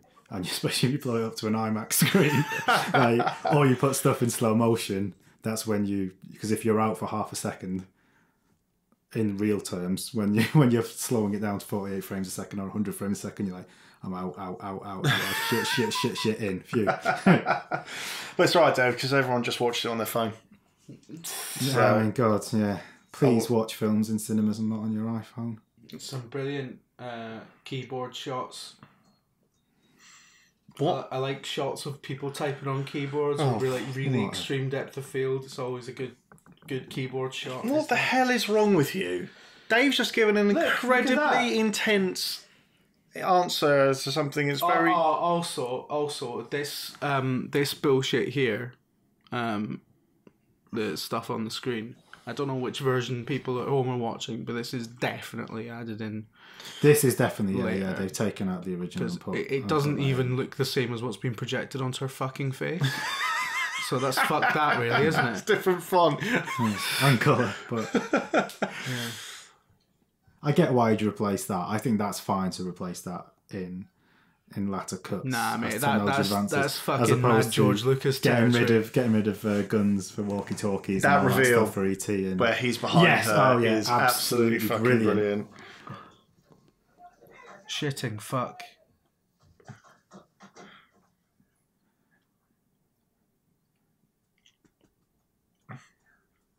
His reaction as well, where he's just kind of not quite sure what to do with someone who's crying. He looks like the sort of bloke who always like turned up to school and he always had a pepperami in his lunchbox. He was the pepperami. What on earth are you talking? Actually, that is word for word what Ridley Scott said. Yeah, I would love you to be able to meet Sir Ridley Scott and actually just say, was the character development? She's got a space girdle on as well. This is where we see the sweat, isn't it? He's thinking about pepperami, aren't he? Yeah. She's stolen it. I mean, that shit meat will make you sweat. No, you know those kids who just always have branded food. You know, like their parents never made them anything. It's all like the lunchbox was there's a pepperami, there's a cloth he doesn't even biscuit, have any there's parents, does he? He's made in a lab. No, I'm just saying that. But he looks like obviously the model was based on someone like that who became a robot engineer. Look at that.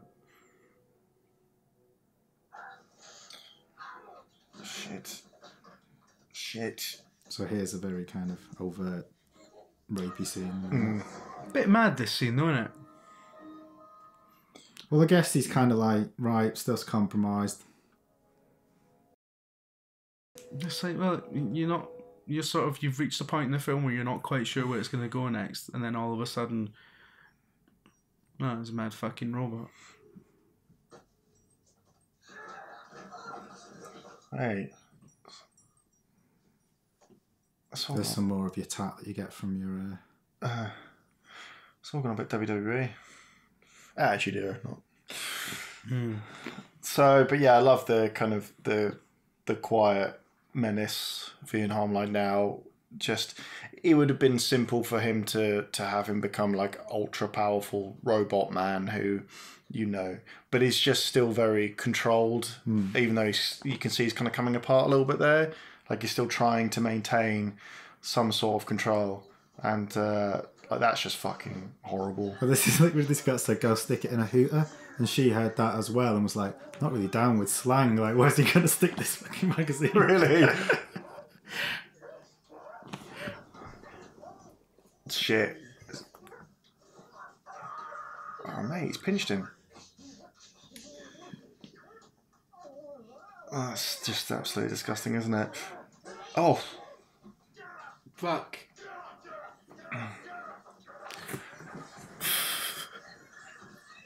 Oh, he's lost it.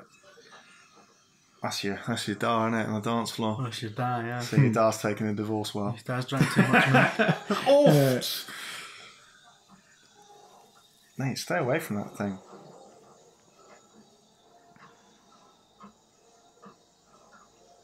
Again, the score's brilliant.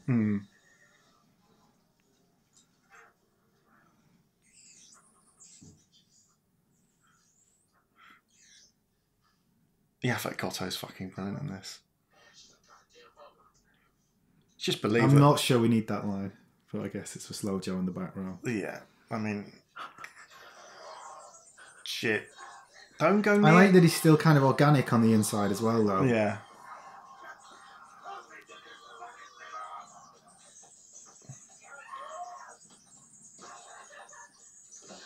Shit. Fucking Right, electrocute yourself. Don't do that. Fucking hell. Is it like a cattle prod that she used then? Yeah. I like that, and then there's later a harpoon. I like that this stuff is lying around a spaceship and it's not stupid, futuristic weapons. Yeah. This is horrible. Why don't they reprogram it and send it after it? No, that's the plot of Terminator 2, no? Right, so there's a fucking... Mad cut. Yeah, this is the only cut in the whole film that I don't like. Yeah. Because I think either do a cutaway or just have a little wipe. Yeah. Because the shots they cut together are too similar to get away with Yeah. To get away with it. We just have the actor lean slightly over to wipe it and back. You can It's get too away much, with it. isn't it? It's not even the same angle, like, it's just... Shit. Hey, State of you. it's been on Pornhub too much. Now he's in trouble. Shit. I should That is your old dad. Everything about this is unsettling. The voice? The voice is unsettling. But I think the voice is unsettling good. Yeah. I mean, it's unsettling because it sounds like he's drowning. Yeah. He's and then you see it struggling to talk through the liquid and stuff. It's just horrible to watch. Because there's a lot of kind of melding of different horror genres in the film. There's the body horror, obviously, here. In various places. I mean, and then it's kind of slasher as well in some senses. Proto-slasher, isn't it? I suppose, like, Halloween was the year before it, isn't it? But this is... I love that the apex of this character is that even completely defenseless, he still is in the ultimate position of power. Oh yeah, because he's telling them that they're going to die, and he doesn't give a shit. He's a robot. You're done. The chances are 0. Yeah, Maris Puri.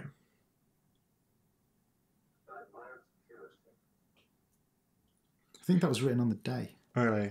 Because he is like it. Yeah. Not clouded by any... And also, as we find out 30 years later, fucking artificial. Yeah. Yeah. Oh yeah, I should say engineered. Prometheus. Engineered. Yeah. Not that was ever intentional at the time, but it's a nice thing to go back to. Sigourney Weaver is fucking incredible, though, isn't she? Christ. You going to bit your doll there?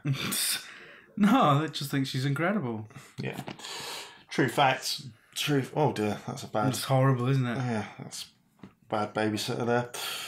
Oh, did you hear that? That's your my shoulder. shoulder. That's my elbow. Fucking That's hell, it. Again, Burns. be an old man now. Yeah, I don't think the pizza diet's doing your joints any good. Yeah, maybe not. Hey, the pizza diet is number one. Fucking joints seizing up because they're just covered in mozzarella. Like, This is boss. Yeah, give it the old... That seems dangerous. Well, I mean, it's all dangerous with all... These are all like working flamethrowers. There's no... There's a brilliant shot there we go. in that Alien book of Ripley just stood in the gardens at Shepperton Studios firing off this massive You would never flamethrower. be allowed to do that now. No. Like, And it's terrifying as well when people have got like actual weapons looking down the camera and stuff. And you're like, if you press the wrong button on that, I am getting impaled with an arrow or shit, covered in flames.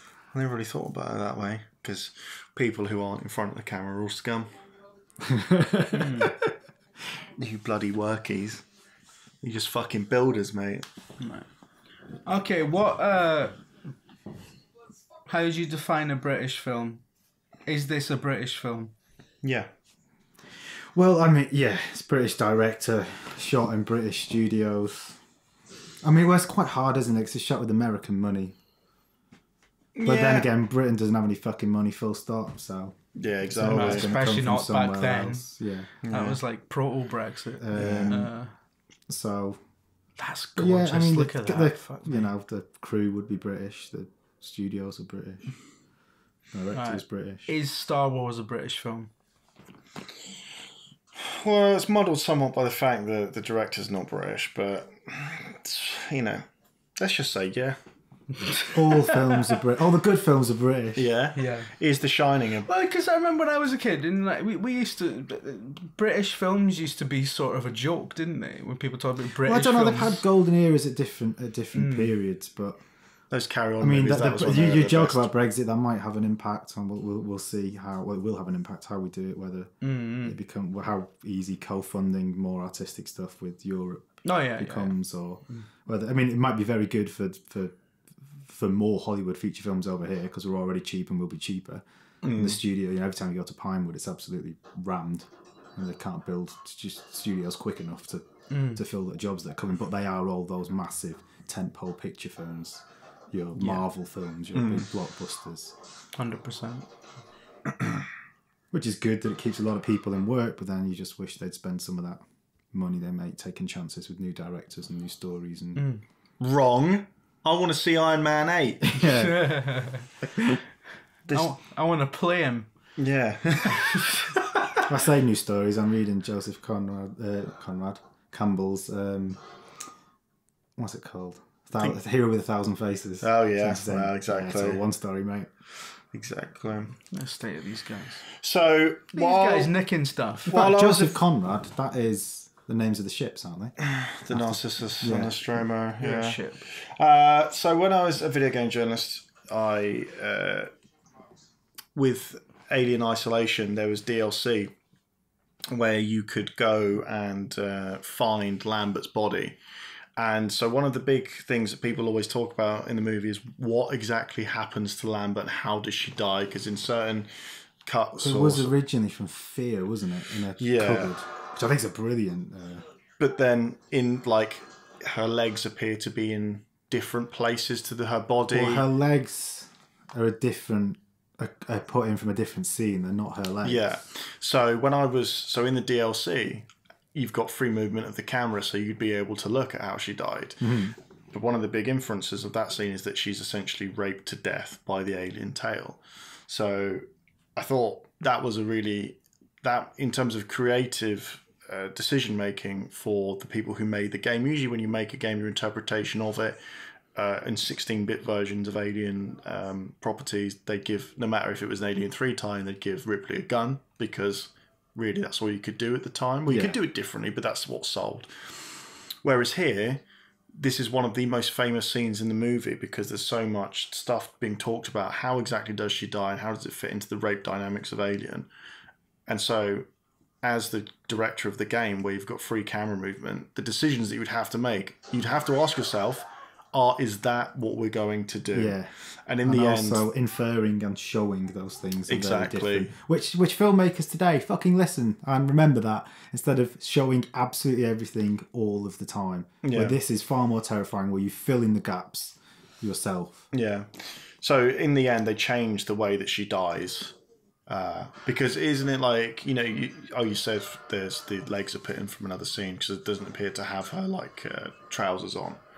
It's because they never shot the scene where she kind of crawls into the cupboard and dies of fear. I just thought it was really interesting to speak to the creative director and ask. That's a big decision because. So what is it in the game? It's just, I think it's like. I love her reaction here in the film when she's just killed by like a slash to the like abdomen or something, if I remember correctly. But yeah, I just thought that was one of the most interesting parts about Alien Isolation, because it asked the people who made it to interpret what is a scene that is so open to interpretation and has been for years and years and years, and present what they thought it would look like. Yeah. Now, in the end, they obviously, I think, made the decision that they would not go the way that is inferred in the movie, because that'd be, you know.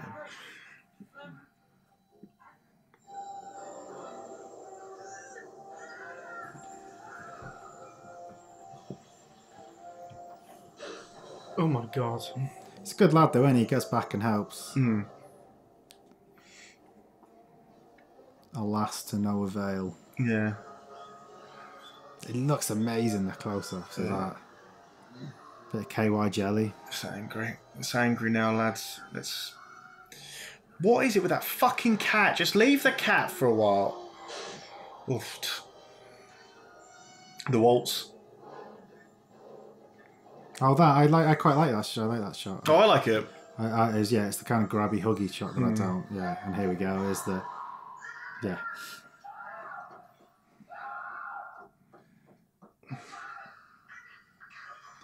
So, yeah, and then when she arrives in here, and then we're basically done now for dialogue, except for her talking to the ship or herself. Yeah, because everyone's dead. Yeah, shit. I don't really do much talking to. That's so disturbing. Imagine seeing that in '79 on the big screen. Yeah. Have you guys seen this in the cinema? Yeah.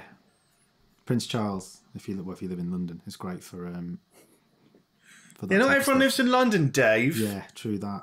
No. Yeah, more for them. So with this, with what happens here, there's on that alien resource place, which I think might actually be called Alien Resource. We'll put it in the description because it is really good. They talk about when is it Heavy Metal magazine? Oh, not Heavy Metal. Sorry, not Heavy Metal. Oh, it's the fucking magazine where they have loads of illustrated shit that is got like a heavy metal kind of influence. I've forgotten what it's called. Anyway, Metallica Weekly. What are you talking about? Record sharp. Anyway, you're saying there, it's not a heavy metal magazine. It's actually about geology. Hang on. Listen, shut up. We'll put the name of it there. Right. That they'd seen a cut of this movie and they wanted to. They did like a tie-in, a version of it, and the guys who did it said, "Yeah, we just saw it and then had to kind of remember what happens in it." And there's this really big. A thing about one of the guys remembered a scene where, you know, when she comes around the corner and sees it. Yeah. Now in the the one that happens in about 10 minutes time. Yeah. 5 minutes time. The person who saw it thought that there was an extra scene in there that had been chopped for when they saw it theatrically, where the alien was shaped like a box and could imitate, because it's biomechanical, and could imitate almost like it does at the end of the movie where it hides in the piping, but it would curl itself into a box, and then when she looked at it and got closer, it unfurled itself. Now that bit made the comic or whatever it was, but then there was this whole back and forward where someone from the set was like, no, that was definitely in it. Oh, really? And then other people were like, that never happened. It's amazing so when you think about film history, interpretations of films, people who worked on movies can't decide whether they fucking shot it or not. And that, Ridley Scott and Harrison Ford, the replicant stuff. Is he a robot? No, I mean, there was stuff when we were putting out, 5 videos a week, Burns. People would, pull us up for things we'd said days afterwards, hours afterwards, and we'd be like, no, fucking said that, and it turned out we did, so... Right, my mate Donald Trump says that all the time as well. It just changes your shit. face. Right, yeah, sorry. Why are you being also, so I love the abusive? fact that here Ridley Scott decided that he was kind of bored of the way the set was and decided to spray everything metallic. Oh, yeah. So I think this is it. Right. Doesn't she just pop her head around the corner? It's coming up soon. This can and the strobe lighting as well, which you said is Strobe just you just attached it to the front of the dolly.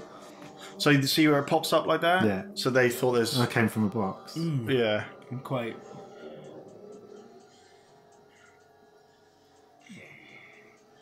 I mean, I can see why people think that, because actually it makes no sense how it moves there as opposed to the way it's moved before. It's, yeah, it's usually very direct. But I like that it's always just in slightly different... You're never really sure with its shape. Yeah. You can't menace the And cat, looking mate. at the cat as well, and that as well. Now you start to think, right, he fucks something up with a cat, and then you suspect Jonesy as well for the rest of it. Yeah. Hey, there's a lot of steam going on. Can't be very efficient to fly this thing. It'd be hell to film it as well because it'll all be CO2 and it's fucking horrible. Yeah. Don't know, mate. Don't know. Don't believe you. So anyway, I must say, for the first time seeing this movie, it's really good. It's really quite good.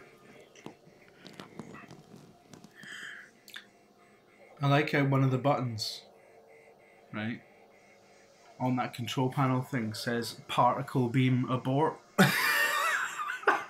I mean, you can just make shit up when you're making science fiction. But I love that. Like, that ship's got a fucking particle beam. That's pretty awesome.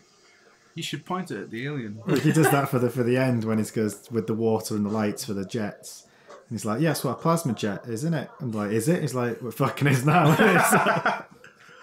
You tell me what a plasma jet looks like. And that's over. See ya.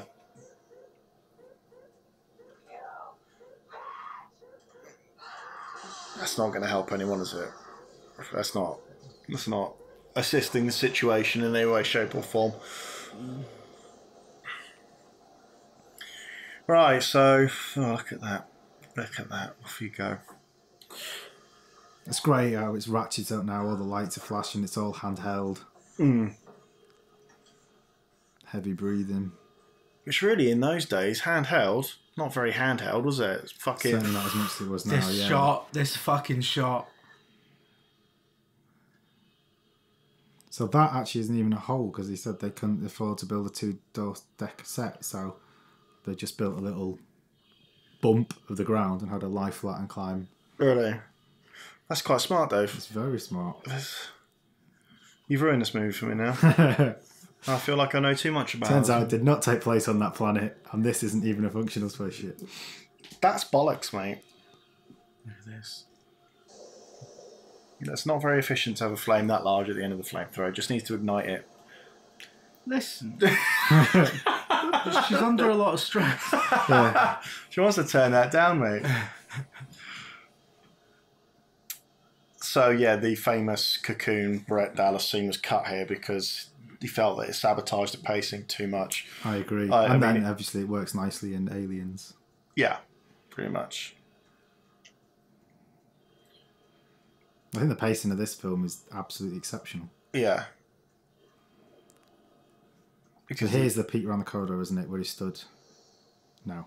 No, that was the one before. But,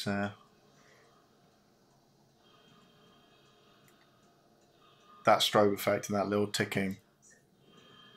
Get the cat. Yeah, get the fucking cat. Exactly, otherwise... I love how she just chucks the cat in a minute, though. Yeah. Listen, otherwise I'll have to report it to the old RSPCA, innit? She gets home safely. Listen, I'd save the fucking cat as well. Not a cat. A dog, yeah, absolutely, but not a cat. They're all fucking scum. That's what you'd have to do is shout the dog's name and he'd come bounding over to you and you can escape to bliss together. Yeah, you have to go after the fucking cat. That is one advantage of dogs. Cats don't respond to their names. But, see you later, Jonesy. In the doorway. Probably get that out of the way. So yeah, this kind of last bit when she's in the narcissist, the escape vehicle was The narcissistic personality disorder. This was the end of the film, wasn't it? Yeah. Which, I mean, Ridley Scott talks a lot in his commentaries about sticking to your guns and that nobody kind of respects a nice guy at the end of the day if you kind of like just go, okay, and then it fucks. Like, if he's basically saying if you're right and you're proven to be right, then everyone forgets. He's saying like kind of being a bit stubborn, but he's absolutely right to be stubborn about this not being the end. Yeah, and there being he wanted a fourth act in the film. Yeah. Such. Yeah, if it ended there, you'd feel it would still just be feels a a bit- really good movie, but it would feel flat. Like, so basically her last dramatic act would be to have picked up a cat. Yeah, I mean, you could end it here, but it works like infinitely better. Yeah.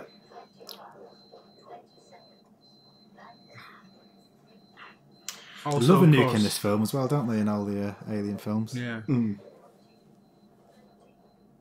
Also, there's Lucas fucking raging again. Also,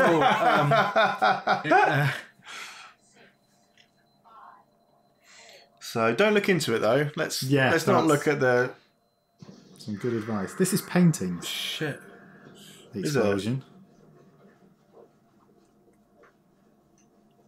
So I was doing some reading about some Cold War era Nah, stuff. don't read stuff. It just leads to. And like stuff like that, sort of nuclear explosions. Like a lot of pilots would fly with eye patches on before the technology to. So if a nuclear explosion went off, they'd have one between. Like they would all Jesus. each have one other working eye to I'm not sure why it goes off 3 times though. just to let everyone Just know 'cause- that if you can do it once, I can do it 3 times. Although Ridley literally says the sentence 3 is always better in his commentary. So I'm not sure that's science, but Hey, she gets well told off for that in the sequel, isn't it? it's drawing property, isn't it? Exactly. The old space cops have to come and give her a good dressing down. Space cops. Yeah. Fitting her up. Get her into the space bath. Literally fitting her up because the company know. So then you should kind of go up, and then we have the credits, and because it holds you, then you're aware that something else is coming here, and, Yeah. and there's a little minor notes in the orchestration as well that tells you that shit, we're not done. We're not done. We've got to have a lingering shot of her taking her trousers off first, which is That was Ridley's idea. taking off the space trousers. Yeah, what do we? I mean, we'll get to it in a minute. He's like Ridley with his sort of Vic and Bob accent. One of the Take off your space trousers, like. one of the making of bits of Alien 3 has an interview with Ridley Scott, and he's wearing a suit. He's got no tie, but it's buttoned up to the top, his shirt. He's got the biggest cigar I've ever seen. You can imagine him just stepping out of a Rolls Royce. Honestly, be like, well, I heard about them. It's like, Ridley, come on now. He doesn't talk like that, though, does he? Only, well, he talks like he sounds like he's got a bit of cash in interviews, but I bet when you actually meet him, He's not so Ridley Scott then, is he? no, but he's like, oh, fancy a fucking Pamo. How dare you? That man's a knight of the realm. Is he? Yeah. Can. So anyway, this is what we're talking about, Dave. You're probably thinking, why is this movie still going on? Yeah. Yeah. And so, what do we actually think of this scene? Is it gratuitous, getting Dad's naked, favourite, isn't or it? is it that she's really vulnerable and exposed? When I was younger, when I was watching it always struck me as the most gratuitous thing in the movie. This is by a movie where modern people standards, stuff. it's not really. It's not. I that know, much of a but show, is there? I don't know. It just seemed. I think it's the way that the camera is just there. It's like it's almost leering, Voyeuristic. lingering. Yeah, it's not. I don't know. I think it is a comfort thing. I mean, you don't put yourself in that situation unless you think you're safe, right? Oh, of course not. She thinks she's done here. Can you see it in the background there as well? Oh dear. Shit. Wait, when that. Is that it? Yeah. The arm comes And out. that's how I love through the whole film. You're always like, is that it? Oh, it's not moving. Oh, shit, it is. Fuck me. Shit. It's back. He's like, ready?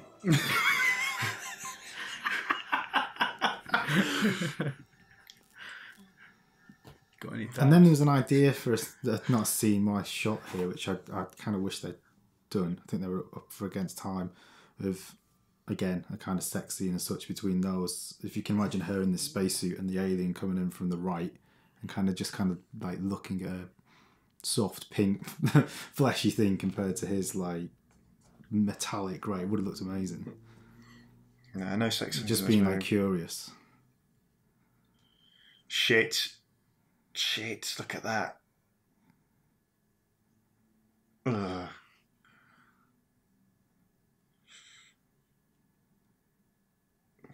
Probably time to get in the old spacesuit, isn't it? Good job she's got a harpoon gun though, in the otherwise she'd just be totally fucked.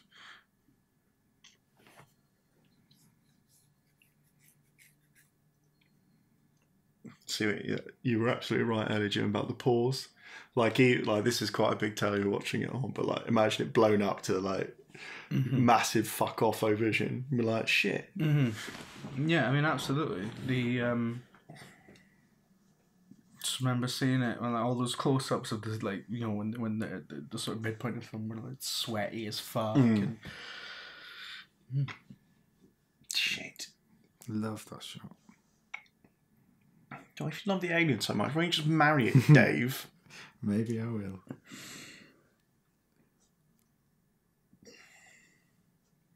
And she has to flush it out, doesn't she? By more air vents. Good air vents in this, She's getting ready to play cricket. Space cricket. Space umpire. mate, space cricket is well Tory. It is, mate. It's almost as Tory as polo, but not quite. And not as expensive either. So that's the same helmet as the outside one, but painted white. Oh, is it now? Stay with it. Yeah. That fucking Airfix kit glued on as well. Oh, yeah. They talk about that, don't they? Mate, production guys. They love Airfix kits. Yeah. Production guys back then. Yeah. You know, just be like, they would just go to a model shop and buy like 200 fucking battleships. Cannibalise the shit out of it all. Wouldn't even bother painting it because it was fucking grey anyway. That's all the Death Star is. It's like, what's the Death It Star? looks brilliant though. Yeah. All that stuff. Oh, we just went to Wonderland Models and spent fucking 40 grand on It does look amazing though, you're right. Alright, shoot it. Shoot it now. Just think anything you can do in camera for real, do it. Yeah, alright, Dave. Fuck's sake. I do kick off No one on wants that to a hear lot. your technical bloody Yeah. your nonsense here, mate. Honestly, I'm in charge of post-production as well, so that's basically Dave telling me to fuck up. Exactly. That's Dave giving you fucking days of your life back is what that is. Not saying fix this in post. Yeah. Here's the thing, right? She should just leave it in there. It's obviously having a little What, and snooze. jump out herself? No, See ya! I mean, in the walls. Like, shit, look, it's having a snooze. This movie is about a bunch of fucking colonial Tories who go and find a child, essentially, and try and kill it repeatedly. But like, it's having a snooze there. Now we brought Well, it no out. one likes being woken Right, up, that's for 5,000 sure, but- word spurns on why Alien is actually about colonialism. I mean, it clearly is. Like, in some ways. Shit. And this is where she's singing You're My Lucky Star, which they got an absolute bollocking for, because he's like, do you have any idea how much it costs to get the rights to that song? Really? Oh, my word.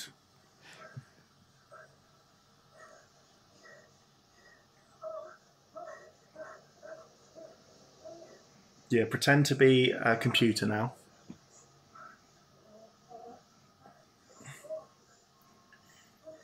So...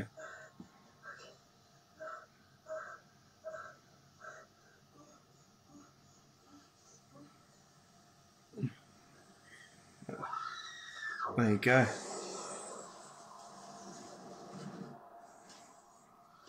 Shit. Oof. That was stupid, wasn't it? That's a bit Shatner, isn't it? That's a bit, and this is Shatner, and that's Lewis. Yes. I think the way of getting around having no budget and not wanting to do it visual effects, where having water and light is a great idea. Yeah. There you go. It's gone. It's gone for a little dance. Off you go. Better than the proposed version where it bites her head off and then imitates her voice and calls in the ending. She says, "This is Warrant Officer Ellen Ripley, sign off." Because no one would want that, Ridley. That's a load of shit. You just made that up, right? No, that was yeah, serious talk. Apparently, I think Walter Hill or Gordon Carroll or someone was like, "Nah, not happening. Absolutely not happening. Never gonna happen. It's not the T1000, Space T1000." Yeah, you don't. It's 57 years and your kid's dead. Twat. Spoiler alert. Twat. Sorry about that.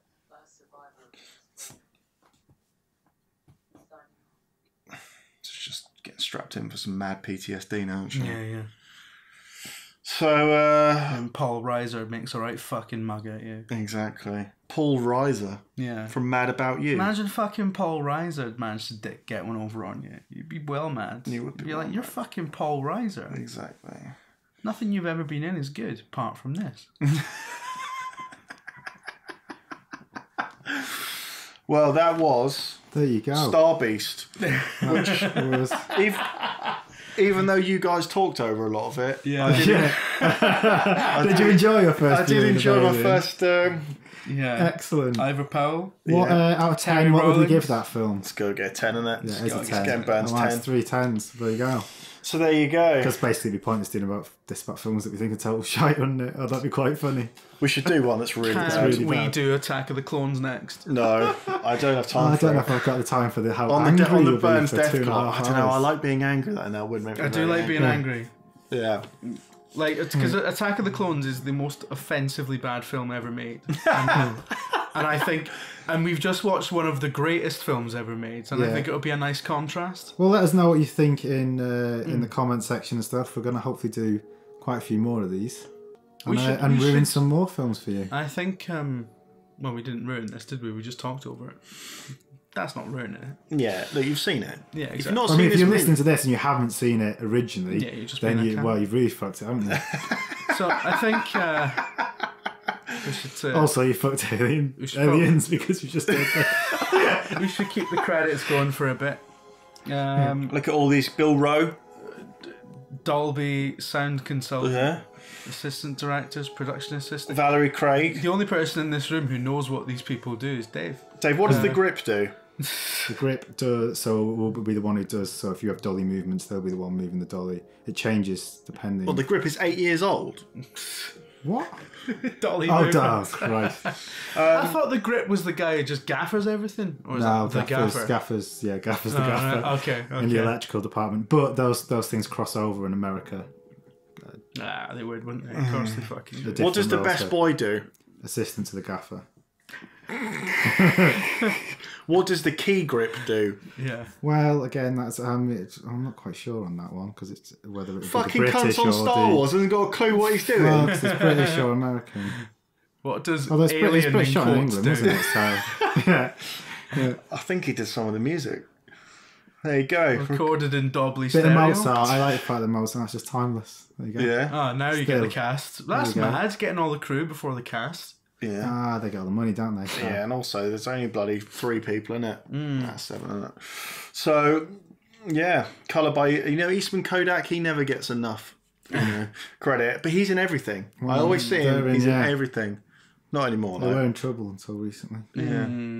There you go. Well, that was. There you go. That was Alien. That was Alien. That was Alien. That was Alien. Yeah, that was Right. Alien. Listen, fuck off, yeah. That What's that? absolutely was Alien. Oh yeah, this deleted creeped scene? me out then. What was the last time I saw this? What is it? Some really overlong. I think it's Lucas film or something to do with. It's not Lucas film, but it's something to do with that. What? This makes absolutely no sense if you're not watching the Blu-ray version that we're watching. If you are We're seeing watching the some mad Blu-ray flower version, could you shit going please on. Mine is like peas and mushrooms and... If you are watching the Blu-ray version, could you please write in and explain this to us? It's a title sequence for something. Oh, yeah. Is it for Dolby? There you go, Dolby. Oh, THX. There you go. I told you it THX. was, yeah. Oh, well, there we go. There you go. THX logo is probably a good place to end it. All right. Thanks for listening. Bye. Go away.